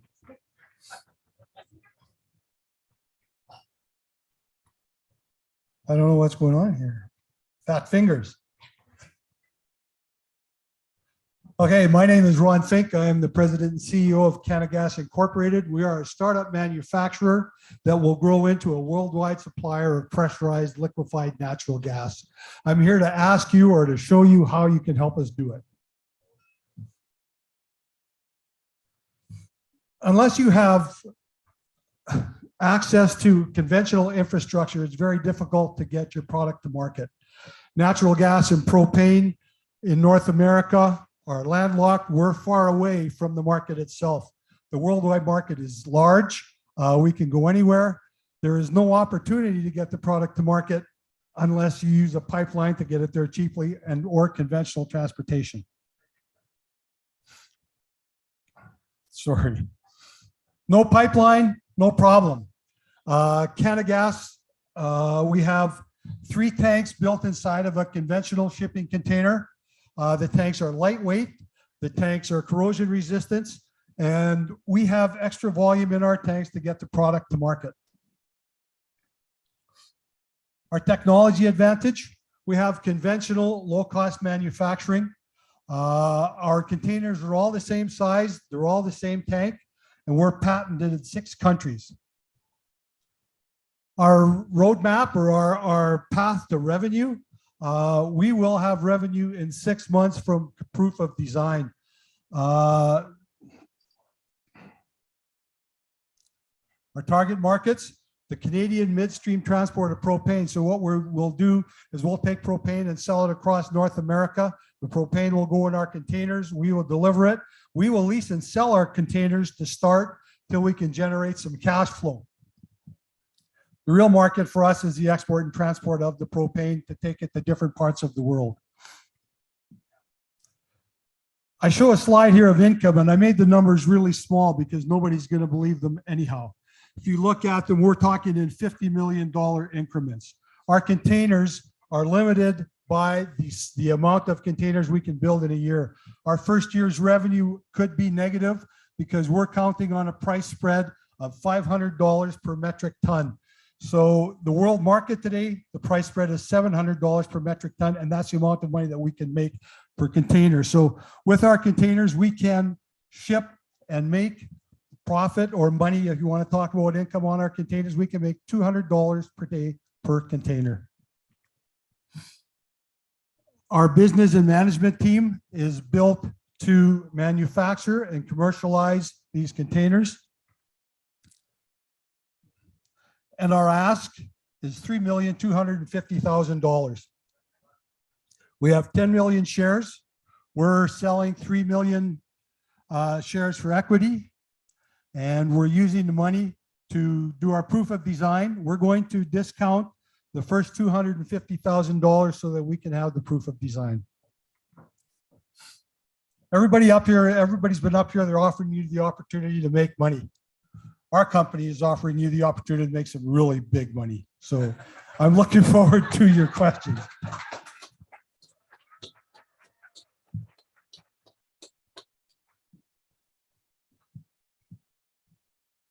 Ron, thanks so much for the presentation there. I just had 2 questions from the plug and play side, I guess. So you're saying that your price points right now are around $500. Do you feel like you can increase your margin there? Well, that's not the margin. The price point is the spread of gasoline. So what I'm talking about, and our delivery is the delivery of the propane. So in a container, and I think I must have skipped a slide, I'm sorry. But in a container, what we get is 20 metric tons of product. We have 20 metric tons. The price spread is per ton. Okay. Got it. So $500 per ton per container. We put them on a container ship. We ship them back and forth to Mexico as a 19-day cycle. In that 19-day cycle, we make $200 per container. Our first shipment or our first expectation is to be 350 containers at $200 a day, and these things that cycle back and forth, back and forth, back and forth. Our first year's revenue is, our first year's net income is expected to be just under $27 million once we have all those containers built. Awesome. So Ron, tell me a little bit about how easy will this product be to actually deploy and then ship out, you think? Well, it's actually simple because it's conventional shipping containers. So everybody today has equipment to handle it. So we're going to take one of our containers, we're going to throw it on the back of a standard shipping truck. If we're going to pick it up at a gas site, we can go right to a gas site, take our container out there, drop it off on a winch truck. It can be filled right at the gas well. It can be filled at the gas plant. It can be filled at the terminal. And most importantly, it can be filled right at the dock out in Prince Rupert or Kitimat or anywhere else you want to pick up gas. Conventional equipment, and the same way, it ships via truck, it ships via train, and it ships via rail. Awesome. Or by boat, sorry. So just last question here, more so along the lines of when you actually scale this out, right? What sort of the timeline on between now and the time that you actually launch and then you're actually scaling it out? I know you briefly touched on it there. We're ready. We're ready right now. We're actually talking to other investors and other opportunities. We have some potential, I wouldn't say contracts yet, but we're working on test sites. We're working on project sites, and we're working with the major oil companies, the gas companies. Somebody is waiting for us to build a tank or a container so that they can use our product. So we're ready to go. And we don't manufacture ourselves. We're subcontracted manufacturing. We gotta get you out to Expo because we got a bunch of oil corporates coming on May 31st to our Expo in Calgary. So there you go. We're gonna have a couple of clients there for you to run pilots with. But thanks so much, Ron. Great presentation. Thank you.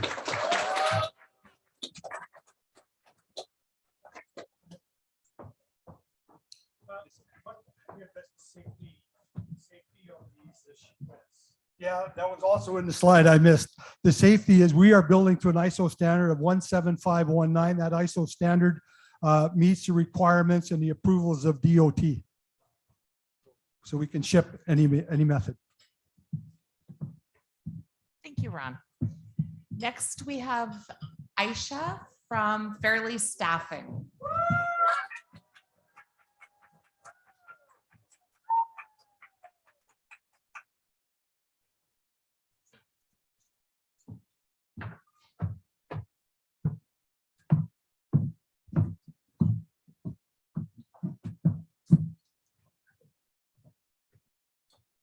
Hello, everyone. My name is Aisha, and I'm the CEO and founder of Fairly Staffing. I've spent all my career as a literal tooth fairy. I would fly from office to office, helping cover shifts for dental offices that needed a temporary dental hygienist. Dental offices have all experienced a time when their dental assistant or hygienist is called in sick, needs a vacation, or is having an emergency. The problem is that there's no dental assistants or hygienists that are able to cover shifts. They're hard to locate, difficult to schedule, and expensive to place via traditional temp agencies. Thus, Fairly Staffing was born. Fairly is an on-demand mobile and web app platform that instantly connects dental offices to temporary dental staff, helping cover shifts, protect revenue, and reduce cancellations, all for a competitive fee of $25 per shift.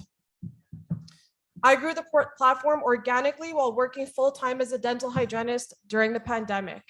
Fairly has grown over 580 dental contractors that support 210 dental offices in Edmonton. We validated the market right here in our city, and our temps have worked over 10,000 hours. We've covered over 1,200 shifts, generated over $40,000 in revenue, and on average, our monthly sales have grown to over 30% this past quarter. Our customers love us, and they're not afraid to show it. Our competitors are going to hate us because Fairly is shaking up what it means to be a dental staffing platform. In North America, there are over 200,000 dental offices, and on average, a dental office will need temp staff about 3 to 4 times a month. Fairly will be the most trusted dental staffing solution in North America. We plan to expand our team and operations by first capturing Alberta, Eastern and Western Canada, and then the States. We're also going to shake up Australia and Europe. Fairly plans to scale quickly throughout the North American market by developing key strategic partnerships. We are creating an incredible sales team. And of course, we'll have Tooth Fairlies, which are ambassadors and affiliates in every major city. And to do this, we are raising $500,000. We will invest in streamlining expansion operations, product development, and focus on marketing in new communities. This is our team and our strategic partner, RDHU. RDHU is one of Canada's leading dental continuing education platforms. We are thrilled to announce that they have just joined forces with us. Staffing shouldn't be magic. It should be fast, simple, and fair. Welcome to Fairly Staffing, your trusted Tooth Fairly. You guys lost. Great job, Aisha. Wow. Did you guys hear she's hiring sales reps? So you guys got to talk to Aisha. Top notch. Get the plug. Okay, well, Aisha, so you guys are scaling in a market that really hasn't been tapped before in the Edmonton or Calgary region in terms of getting into these clinics, especially on the dental clinic side. Tell us a little bit more about maybe your competitors that might be in other locations and how you guys might differ from them. So we have one competitor from Vancouver and one from Toronto. So our competitor from Vancouver is actually a staffing platform that deals with other staffing industries, other industries like maybe IT, engineering that need staffing connections. But they started targeting dental. We are still outdoing them in terms of the fact that we're more high quality, on demand, and we are very competitive in our fees as well. And same thing with Toronto. They are starting to go towards the USA because USA is a broader market. There are over 200,000 offices just like in the US alone. And so they're also very much expensive and also pretty outdated as well compared to us. And so we stand a chance because we're trying to create a dental community versus just a staffing platform. I love how there's a focus on the dentist aspect, right? Because there are applications that are addressing like healthcare clinics, right? Doctors, things of that nature. So I actually saw a company that raised 80 million in their Series A. I think I sent it to you on LinkedIn. I was just like, you should check this out. Doctors, yeah. And it's like, it just kind of validates that you're in the right space. Now you're focusing in on the dental clinic side. So tell us a little bit about your guys' price points and like how that fluctuates. Is it a subscription-based plan that you guys offer? Do you do like an annual plan? How does that work? So right now we are charging per shift. So shifts are actually free to post, but whenever a temporary clocks out of their shift, that is when we get paid $25 per shift. And that is over 60% cheaper than our competitors. And we are also entertaining a subscription-based model as well, so we can have that annual recurring revenue as well. So there's a couple options as well that we can look at that we've been entertaining as well that we are going to test. Investors like that MRR, that ARR. There are some investors in the room like that concurrent revenue. I feel like if we were to go to dental offices and say, hey, there's a subscription-based service and like we are undercutting everybody and we have all these like amazing temps, they're able to hire them and look at their years of experience. We're going to make it more personable versus somebody just like handing out temporary dental professionals. Like that's just old school. Gotcha. So there's definitely a way to grow there and get more creative there. Gotcha. And then just last question here. Again, in the dental staffing space, it's like a newer space, at least here in Canada, that you guys are penetrating, right? So Definitely. Do you guys see yourself as a market leader in the next, 5 years? Like how soon do you feel like that might happen where you guys are a market leader in Canada and then scaling the other locations? We are definitely going to take over Canada. We're going to start penetrating the USA. And there are also untapped countries that I mentioned as well. Lots of parts of Europe and Australia that haven't, like they're still operating like 10, 15 years before us. They don't have apps out there right now. They're still using traditional temping agencies. It's so cute. You could just like go on a website and request for coverage, and there's nothing dynamic like we have to offer. So we have a lot of advantage into moving into other countries besides just Canada. Gotcha. Well, awesome. Thank you so much, Aisha. Great presentation. Thank you, guys.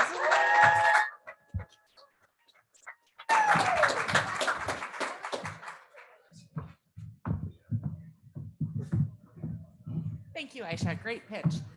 Up next, we have Troy from Doortender. Troy, the floor is yours.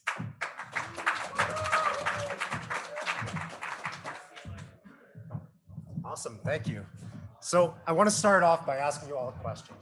How many people have gotten food delivered within the past month? Show of hands.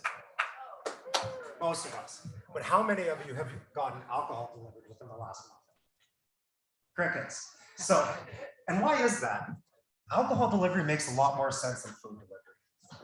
Your beer will stay colder longer than your fries will stay warm. And once you began to consume alcohol, you can't easily or safely go to the liquor store to get more. Why aren't we all getting it delivered? Well, the problem is actually two-sided. So on one hand, you have alcohol retailers. They're selling a commoditized product. So gross margins are about 25%. Because of this, the skip the dishes model, where they take 25 points off every transaction, it doesn't work. So retailers have to raise prices, charge delivery fees.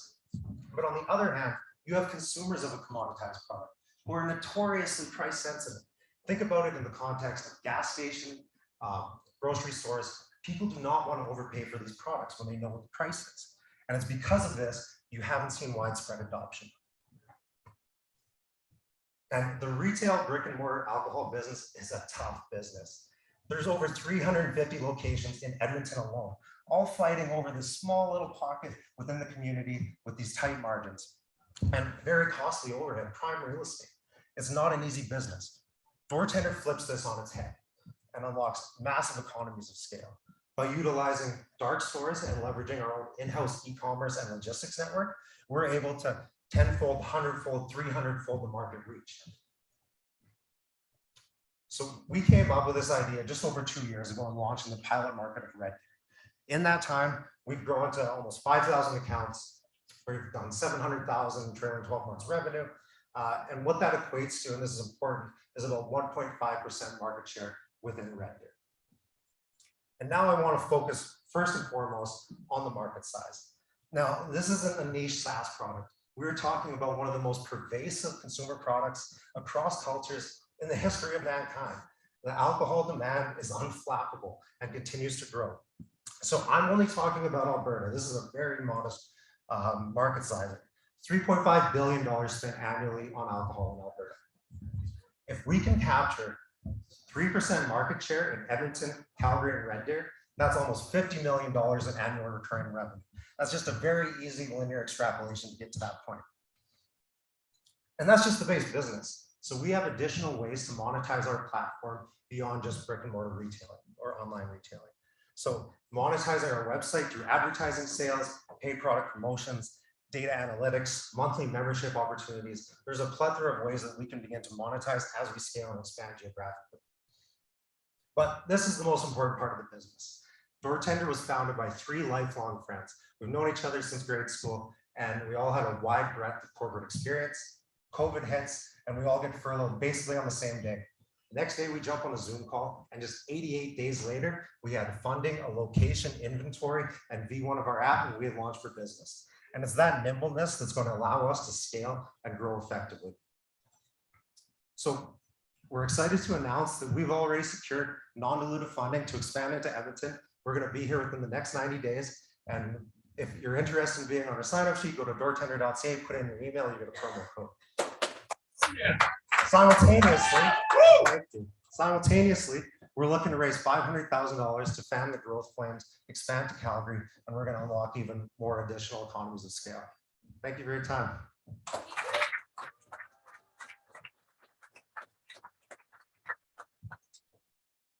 Doortender. Wow. Awesome presentation. So quick question. So tell me a little bit more. I mean, this might be a question for the audience as well. I know some folks have their hands up, so feel free to ask a question and then I can just point to you. Your monetizing strategy, can you talk a little bit about that, right? Like, skip the dishes, DoorDash, right? You can order alcohol or whatever, right? So wanting to know that question first, like how scalable is that? Yeah, so I want to make it completely clear. We are not a food delivery third party. We're a vertically integrated retailer. So we own and operate our own retail facilities and then have our own courier network and our own e-commerce platform. So we're getting retail margins and then expanding the economies of scale. So we pay the delivery fees, but what we're able to do, unlike food, is bundle deliveries. So because food it's got to go to point A to point B to point C, we can send our drivers out with 2, 3, 4 deliveries at a time, optimize the route, drive down the driver costs as a proportion of the sales. Got it. We call that batch delivery. That's right? right. Yeah. Awesome. So tell me a little bit more about how you guys got here. Like maybe there were some legal, barriers that you had to kind of navigate through. There's a few founders or potential founders in the audience. How did you break that barrier? Because, for someone else, being like, hey, I want to try this alcohol delivery play, you probably had 10, 15, 20 people, maybe even more than that, say, hey, like, what are you doing, man? Don't waste your time. So tell us how you were contrarian and you stuck with it and what got you here. Yeah, so the legal hurdles will put a lot of people off to the industry. We take it head on. So like I said, we launched in 88 days, navigated the AGLC liquor licensing process, the real estate process of securing locations. And that's really our team's strong suit. We can scale rapidly. We did this all with no money and no experience. So now that we've got a little bit of dry powder, we're going to be able to grow rapidly into new markets. Wow. That's awesome. No money raised. Just totally bootstrapped. Yeah. No fat. Oh, okay. Just we got a little bit of non-dilutive funding to start. Gotcha. Last question. Anybody have a question from the audience? And then I can ask one as well. No. Last question on. So we were talking about how hard it was to kind of get here and like you guys bootstrap. Tell me more about people within the space, within the alcohol space, within the liquor space. Do you potentially what's sort of the exit strategy for the company? Do you have one? Yeah. Do you feel like you might get acquired? Do you feel like you might, outcompete Skip and DoorDash and kind of create your own little market? Not little, could be billions of dollars, but just wondering. We think there's a number of exit strategies, and we're very focused on growing to be this cross-province, cross-prairie company. There's companies like Alcana, which owns Wine and Beyond, Liquor Depot. There's a number of regional chains that operate, 20 to 30 stores, micro-cap stocks. We think that if we can scale our business effectively and quickly, we become a very appetizing target to these legacy retailers that don't have a tech arm, don't know how to do it. We can plug our platform into their existing network and then awesome. Immediately increment it. Gotcha. Let's give a big round of applause.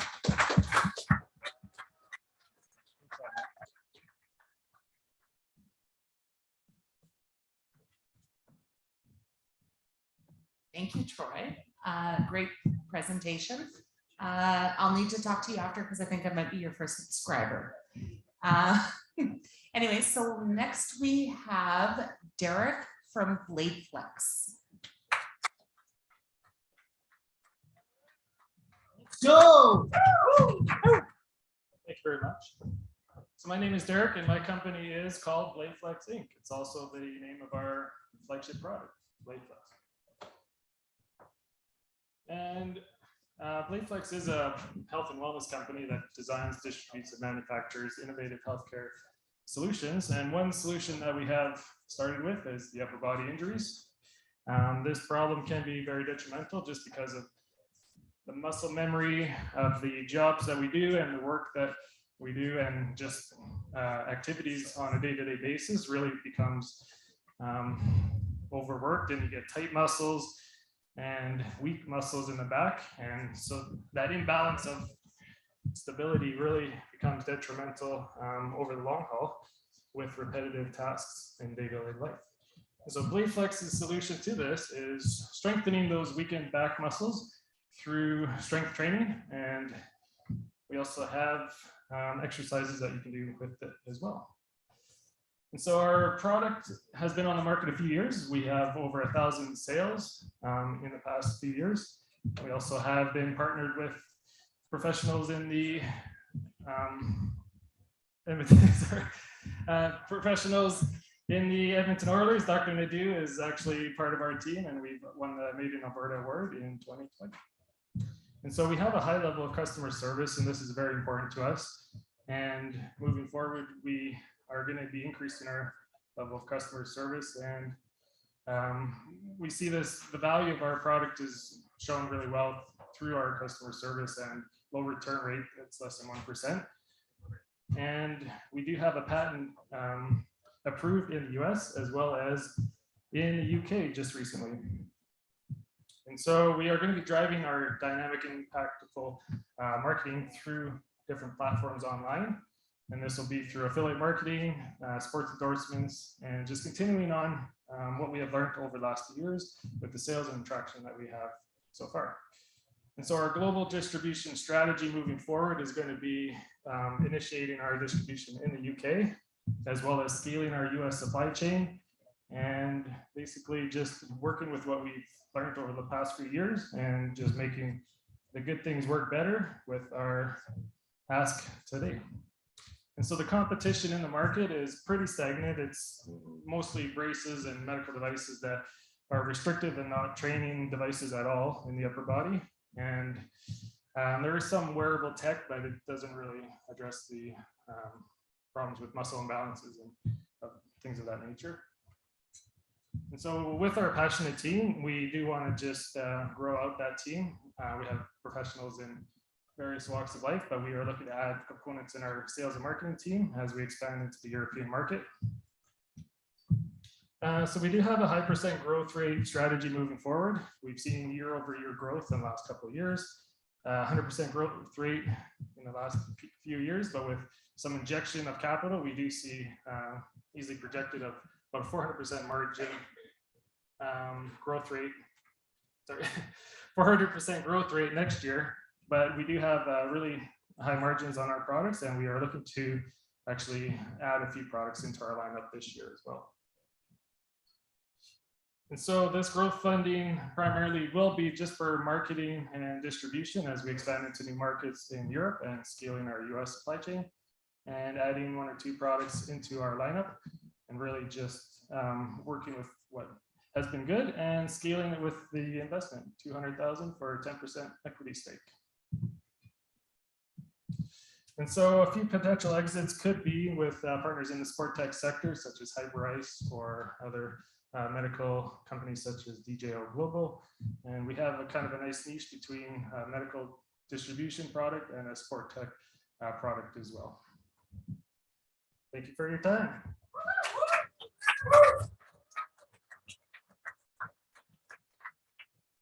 Great job, Derek. Thank you. So just a few questions here. So are you talking to any of the major brands right now about your product? Have you had some conversations? Is that sort of in the pipeline? Other sport tech products? Or wearable brand products, wearable brand products? Yeah, we have, we're not talking with other specifically to our problems, but other health products. Yeah, we are looking at potentially partnering with other companies in that space. Gotcha. And you talked about like around a 400% growth rate, right? So you're achieving that next year, you said? Yeah, that's going to be in 2023. Yeah. Okay. So I guess not to put you on the spot, but what's that growth rate looking like right now? How are you guys doing? How have you been doing so far? Yeah, we've been doing really well. It's just basically a few $100,000 in revenue and over the past few years, and it's doubled year over year. So we had 50,000 in 2020, 100,000 in 2021. And so this next phase, we project to be over a few $100,000 this year. And then with injection of growth capital, it's basically bootstrapping. We've been able to double the growth. So with some investment, we see that 400% margin, or sorry, 400% growth rate is completely attainable. Gotcha. And so one thing, investors like to think about or talk about when they're investing in companies is like, what's your focus area, right? And so in your case, you've got a product-based company, right? It's a wearable. I'd like to ask, like, what's your sort of target customer? Like, who are you looking to focus in on? Is it on the rehabilitation side? Is it on the sport performance side? I might have missed that, to be honest, but like, what's sort of the focus, and what do you feel like will help you kind of drive that revenue, drive that 400% growth rate over the course of the next year? It's my last question. It's a little bit of both. Yeah, it's the rehabilitation market is strong. It's just a little bit of a slower market. So with the sport tech sector is where we're going to be driving the sales from. Companies like Hyperice, they have an annual revenue of 200 million this year. They just raised on a 700 million valuation. So Hyperice is a company in the space that we think we can partner with or even be acquired by in a couple of years. And not only that, but in the medical space too, we are working with physiotherapists and have worked with injured workers, and that growth strategy is very much in play as well. So. Got it. Does it help with posture too, or no? Am I off? Yeah, no, I don't like. So I'm always like hunched over like this on my computer, so I'm just wondering. Yeah. No. The posture side of it is everybody thinks that good posture is better, of course, which is true. But for us, it's more about shoulder rehabilitation, the biomechanical features of it. Got it. People that are going to use it for the long term. It takes a long time to redevelop muscle memory. And so ours is the only product that can retrain your muscle in the upper body. So awesome. Yeah, it's more about feeling better, but also just about helping your shoulders, back, and neck are the three primary things. Get straight. Yeah. Awesome. We're working with other products that help the lower back as well. So yeah, I think posture is just too much of a general term. True. Well, thank you so much, Derek. Great job, Bladeflex.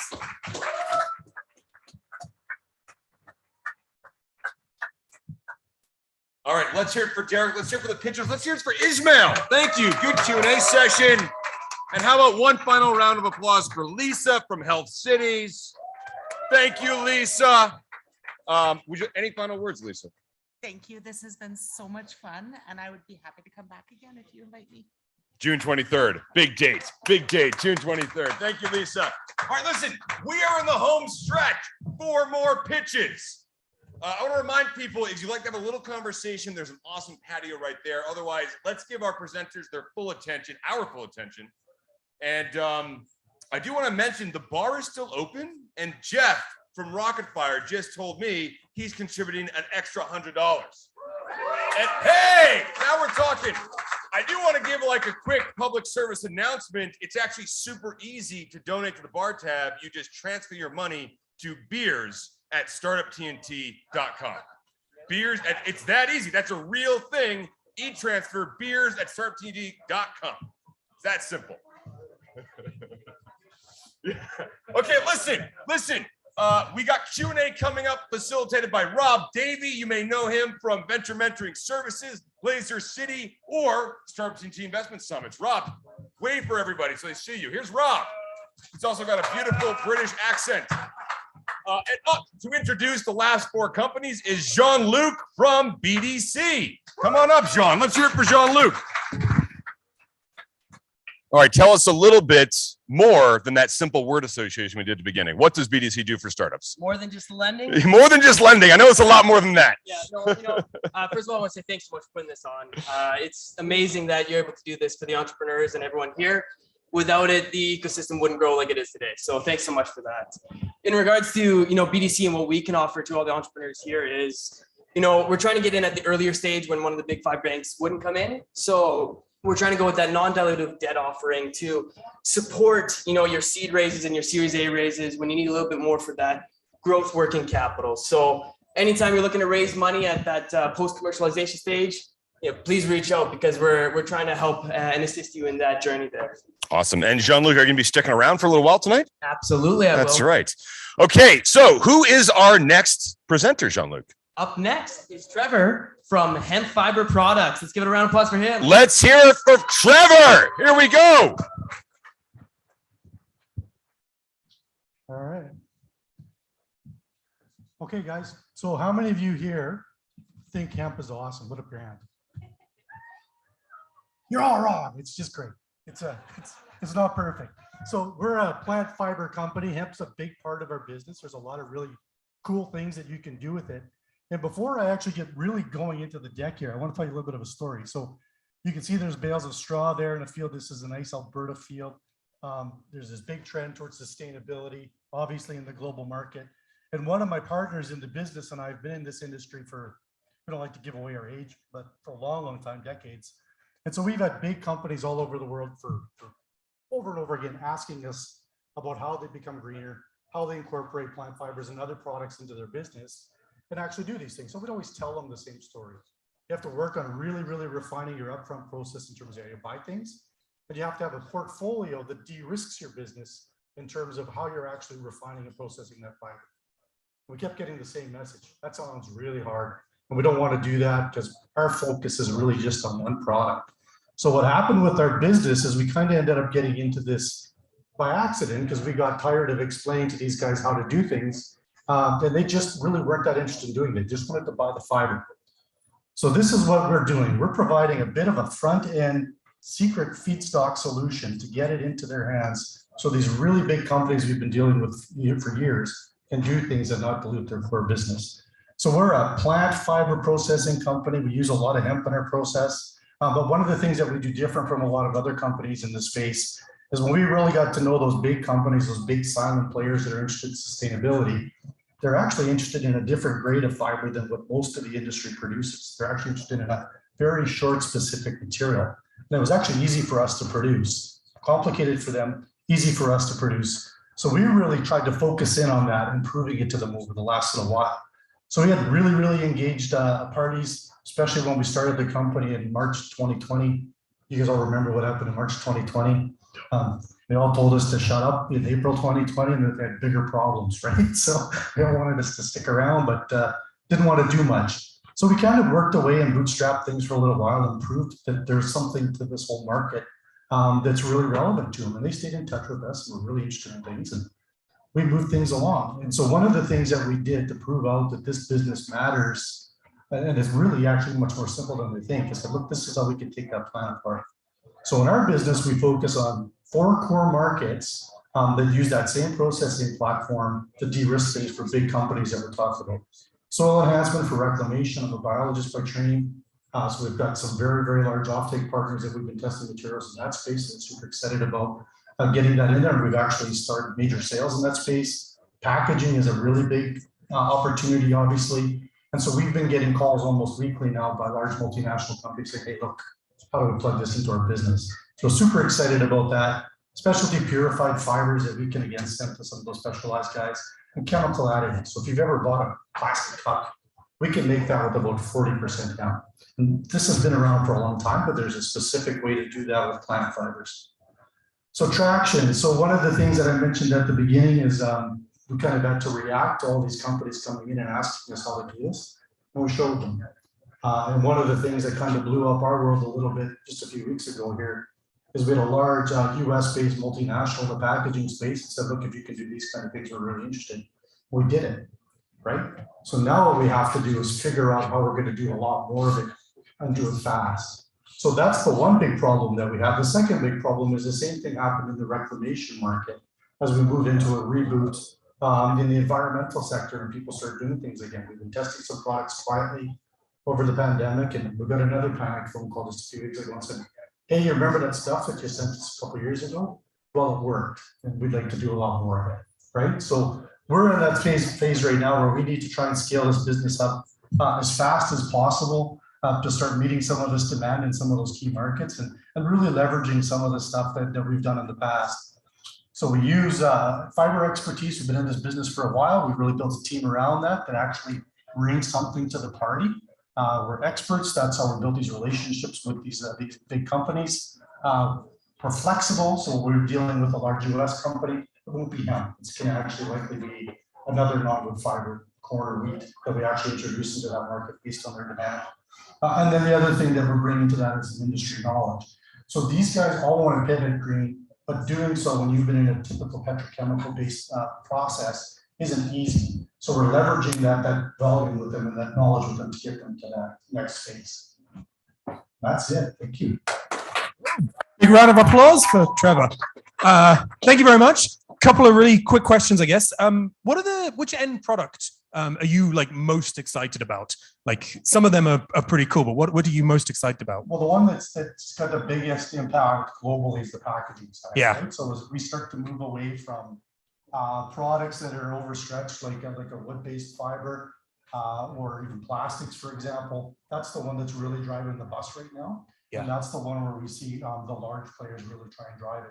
We just play a niche in the middle there where we de-risk it a little bit for them. They know what they're doing when they're making the product. Yeah, because like we're obviously, you know, moving more towards getting rid of single-use plastics, and like that demand for those replacements to those is going to just explode, right? Exactly. And you guys are going to be kind of in the middle there. Yeah. Yeah. We ran over by right now. Good problem to have. Yeah. And then where does your raw kind of base material come from? Like, tell us, like, who's your typical supplier? Is it you know, Joe Alberta farmer who's got some straw left over, or? So it'll typically be it could actually be a forestry company with great relationships with the forestry industry as well. So we'll use some of their residues that are underutilized, or it'll be actually your average farmer in the area, right? So what we do rather than try and promote a product is fit the products to the businesses in the region, which is why we're working with companies all over the place. Yeah. Awesome. Thank you so much. Super excited about what you're doing. A huge growth opportunity.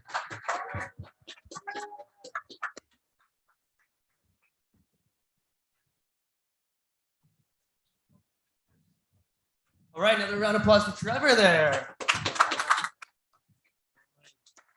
Up next, we have Chris from 0 Point Cryogenics. Round of applause for Chris here.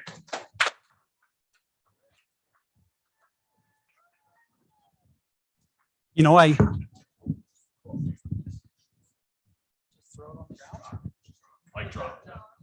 Hello? Is this mic working okay? Sorry, I get more of a leash with this microphone, and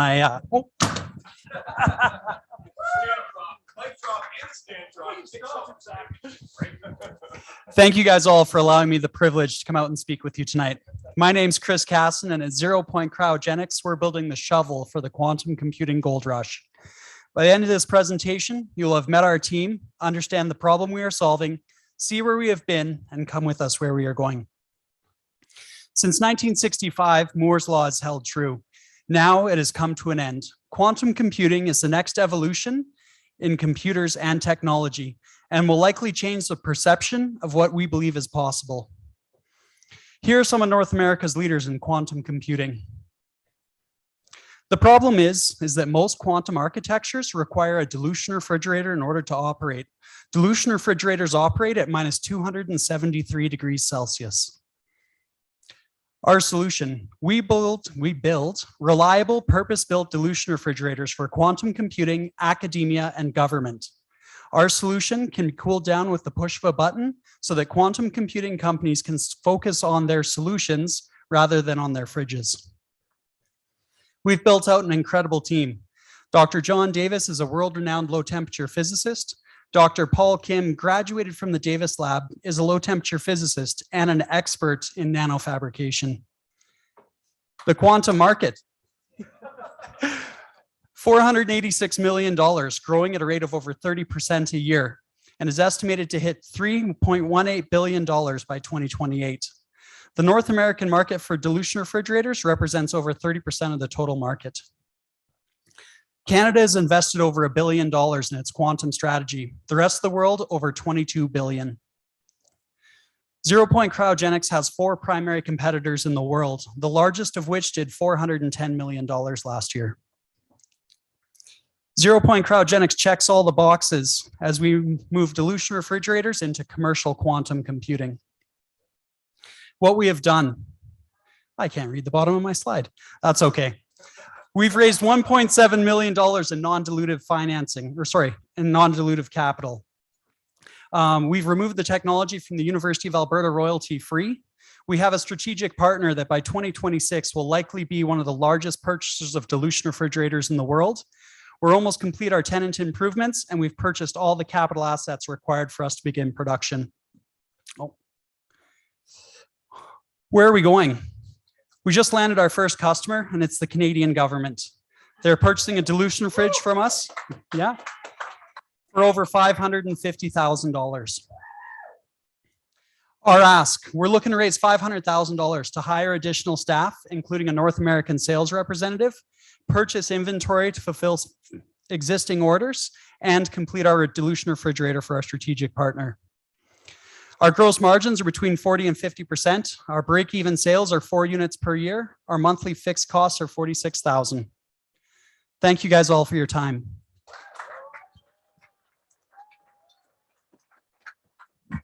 Thank you very much, Chris. That's super exciting. Now, I have a couple of perhaps loaded questions for you. Where did you meet your co-founder? Here at Startup TNT. Okay.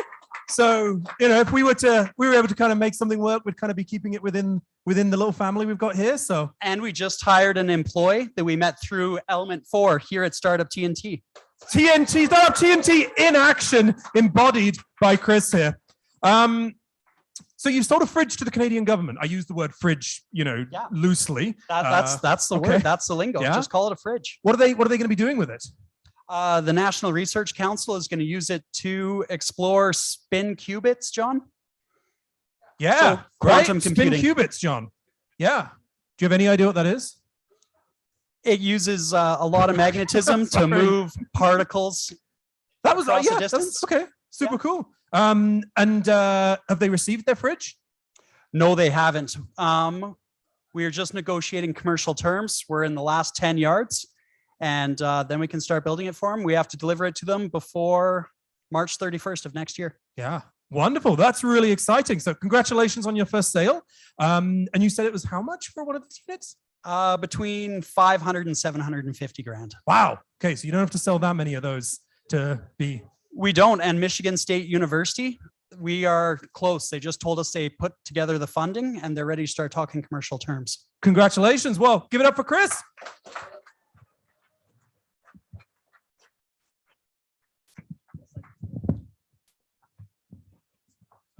Check. It sure does. So a little bit of shout out from Chris here, but introducing the next company, Emma from Element 4. All right, round of applause.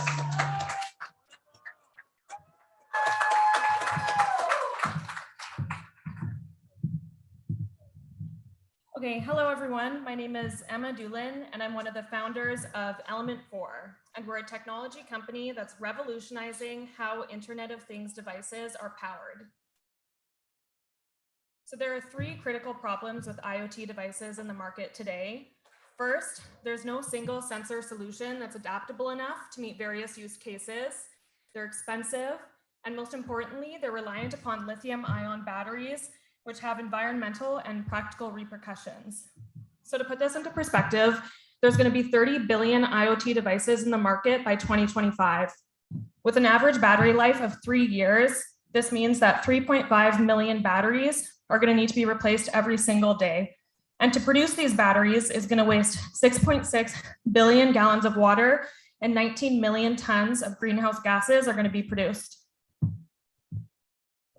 Element 4's solution is to provide an adaptable and affordable, and most importantly, a batteryless IoT device. Our hardware device harvests energy from the environment on demand, and it also collects environmental data, which it then sends to the Element 4 platform for data analytics, analysis, and integration for visualization for end users. Our first strategic partner this summer is a landscaping company in Edmonton, and they're going to deploy our E1 beta devices throughout the city to remotely monitor their plants. And we've calculated that by instead of driving to monitor their plants, by using our E1 devices, every single year, they're going to save over 200,000 liters in fuel, which calculates to over $300,000 in fuel, and probably more because fuel's getting so expensive, and also 14,000 tons of carbon dioxide, and that's just from improving driving efficiency. And this is an actual image of our software and our devices. So. To date, we've raised over $600,000 combined in bootstrapping and non-dilutive funding, and this is to develop our prototype. Currently, we're assembling 100 beta units to give to our strategic partners this summer. We're looking to raise $500,000 to help get our MVP to market so we can start earning recurring revenue and also perform additional R&D for next generation devices and energy harvesting technology. Of course, I want to acknowledge our team, the other founders, Eric, Amshu, and Callum. That's my dog, Lucifer, in an Oilers jersey because the Oilers are playing tonight.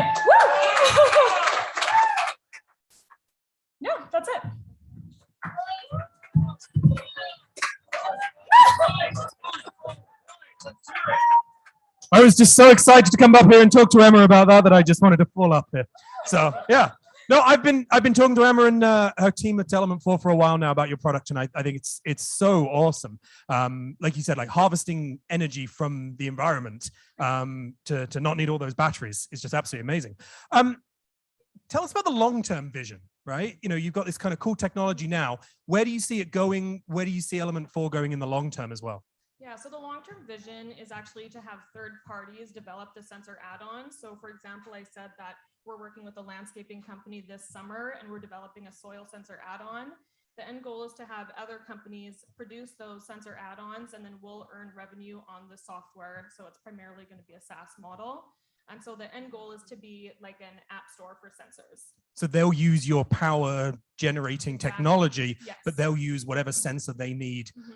What's an example of one of their sensors that you like hypothetically could be used in the future? Say, carbon dioxide sensor. They could just plug into our device, which would provide the power communication and some just core sensors that every industry wants. They could plug in that carbon dioxide sensor, and then that data would be integrated into our platform. And your platform and your power generation doesn't give two shits what it's detecting, what the sensor is. Exactly. It all just comes in, and you charge them monthly and have some nice fat recurring revenue. Yes. Yeah, so everything's going to be integrated on one platform. That's the dream. That's the wonderful. Dream. Yeah. Cool. Give it up for Emma and Element 4.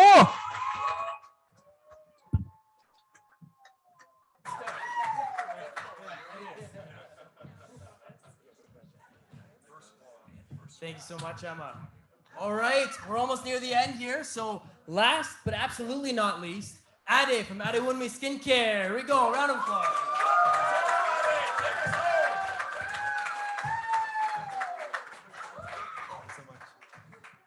How's everyone doing tonight? Yeah? I think you can do better than that. How's everyone doing tonight? Perfect. I love it. I love it. So my name is Ade from adewunmi Skincare, and I have a quick question for you. Have you ever felt that your confidence was impacted by the way your skin looks and feel on a certain day? Yeah? Okay. Perfect. Awesome. All right. Thank you so much. So just a little story about myself. When I was 16, I had really, really bad acne that I could never get rid of. And the dermatologist and the doctors actually left me on antibiotics for 4 years. Just forgot me. I just refilled my prescription every so often. And until I was 25, I finally figured it out, what I should do and what I should put on my skin. And right now, the solutions that are actually out there are kind of hurting customers because people don't have a choice in their skincare products. You can't imagine buying coffee or buying food and not ever being able to choose or suggest what you want. And that's exactly what's happening in the skincare industry. People are essentially upset and annoyed because they can't find products that actually works for their skin. So our solution is to use AI to actually scan the customer's skin. So you can go onto our website, scan your skin. We got that data and also data about your preferences of what you like about your products. And we use that to create a custom formulation for you, just like walking into a Starbucks and ordering a caramel macchiato, and we mail it to your house. We've done 3 different pop-ups, and essentially we're just testing to know exactly what customers want and how customers want their products. We've helped over 1,500 customers, and we've done over $100,000 in a year and a half. And the skincare market is growing. It's growing a lot. It's growing by on average about 5% per year, and people spend over $32 billion. I spend it too, right? You probably spend it too. Over $32 billion on our skin every single year, and we have no choice in what the scents are or in what we can actually put in the products itself. Here are some of the biggest players in the industry, and they have no personalized options. The world is going more personalized. Our financials were projected to hit $4 million by 2027 through a combination of online sales and in-store sales as well. And here's our team. I managed Starbucks for a while, which is why I love Starbucks. And we want to create that same experience for customers buying skincare products. And here's what some of our customers are saying. Customers are raving about the choice. They love that they can pick their scent. They love that they can pick the texture of their products and how it feels for them. We're looking to raise $500,000 to hire a team to help build our AI system and to also help us increase our marketing so we can get to 10,000 customers on our platform. We have a profit margin of 85% in the products that we make. So 10,000 customers is about $2 million in projection in 1 year. Thank you. Thank you so much for that. Tell us, you've got a cheering audience. Tell us a little bit more about the AI that you're using to kind of like, improve those recommendations. Yeah. Yeah, so essentially, imagine like being able to scan your skin, either walk into our store on our website and it scans your skin and it gathers all the data. If you have any wrinkles, if you have any acne, if you have dry skin, the color of your skin, and we're able to use that when you first order the products from us. But also we usually say use a product for some time and see if you like it. Then in 6 weeks, you can do another scan and we can actually compare to see how the product is actually. So you can kind of see that progress and then keep iterating on that. No one can help a customer better than us because we have the data and we're committed to helping the Yeah, absolutely. Because typically you'll buy something and if it doesn't work, you'll just stop using it and nobody knows. There's no data feedback or yeah. If it doesn't hurt your skin, if it doesn't make your skin even Yeah, unless you report them to the government and this stuff burnt my face off. That's amazing. You mentioned you've done some pop-ups and you've been using that to go get sales, but also kind of validate things. What have you learned from those pop-ups? And also, I guess, can you tell us like where they were and that kind of stuff? Yeah, so we have 3 pop-ups, one in the Mercer building. We've done 2 actually in Southgate Mall. One we just finalized in April. And what we've learned the most about our customers is that people don't know what their skin is like. You have no idea. You would think you're walking into a Starbucks and you order from a menu, you know exactly what you want, but we don't know what our skin's like. We know what we want, but we don't know how to get it. So what we've had to figure out is by using AI, we can actually gather that data and actually give the customer the information, confirm it, and using their preferences, we can make better products for them overall. That's amazing. And that kind of knowledge you can only get by going out there and doing it, right? Putting the work in, talking to the customers. So you've already got past that stage. That's amazing. Congratulations. Give it up. Thank you.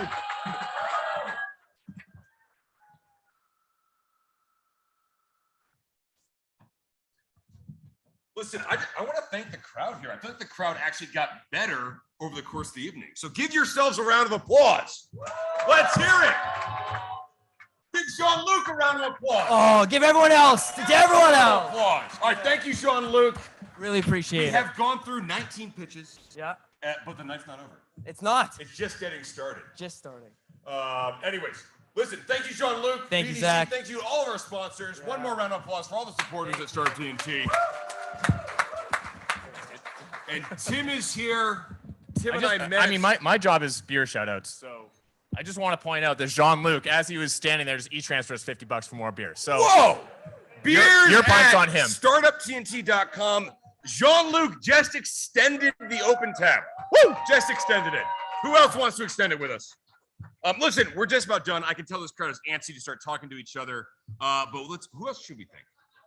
Oh, I mean, I don't know if you noticed all of this like tech stuff happening here, but that's insane. The first time that we did our top 20 pitch night, it was like, I don't even know if we had a camera. We were just sort of like kind of making it up. Don Beaupre had a camera. I think that was, Don did. He now drove to Calgary to run things down in Calgary. Like that's how much we extended. That's true. Now we have like a whole Who was crew. here at our very first Startup TNT Investment Summit? Raise your hand. Few people. Look at this. Here you go. Here you go. I also remember that I was both doing Q&A, progressing people's slides, and managing all the text. I was sitting right there just watching you do it. Jim told me you need to learn how to delegate. So. Listen, we have an awesome tech team. It's been great here tonight. Lazy Kin Productions also helped us out with all the AV. Lazy Kin, let's hear it for him. The Virtual Effect making this happen, Virtual Jocelyn. Effect, our event planner, Jocelyn from the Virtual Effect. I'd like to point out that the guy that left us at the end of the month last month is now here volunteering to make this shit happen, because otherwise we'd be off the rails. Did you all see Brandon Kwong is now at Air Trail, but he's still here helping us out? Unbelievable. He's getting paid in beer. That's all he needs. That's all he needs. And how about the Polar Park team? The Polar Park team, Bringing us back here. So here's what's going to happen next. We all have to go downstairs in the next 15 minutes. They're going to show the hockey game. Mm-hmm. We just extended the bar tab by about $300. Maybe that'll increase. Yeah. We could use a little bit of help. Just move all the chairs to the side and maybe slowly start making your way downstairs. The night is young. We're going to be here all night watching the game. I have one last thing, Zach Storms. What is that? This was the fire that I was putting out. Actually, the fire is just getting started right behind that wall. It's We said this before. It's Zach's 38th birthday. It's the 3rd anniversary of Startup TNT. We have a couple cakes behind that wall. There's some sparklers coming out. We got to sing happy birthday to Zach. All right? All right? All right, let's get it going. Happy birthday to you. Happy birthday to you. Happy birthday, dear Zach. Happy birthday to you.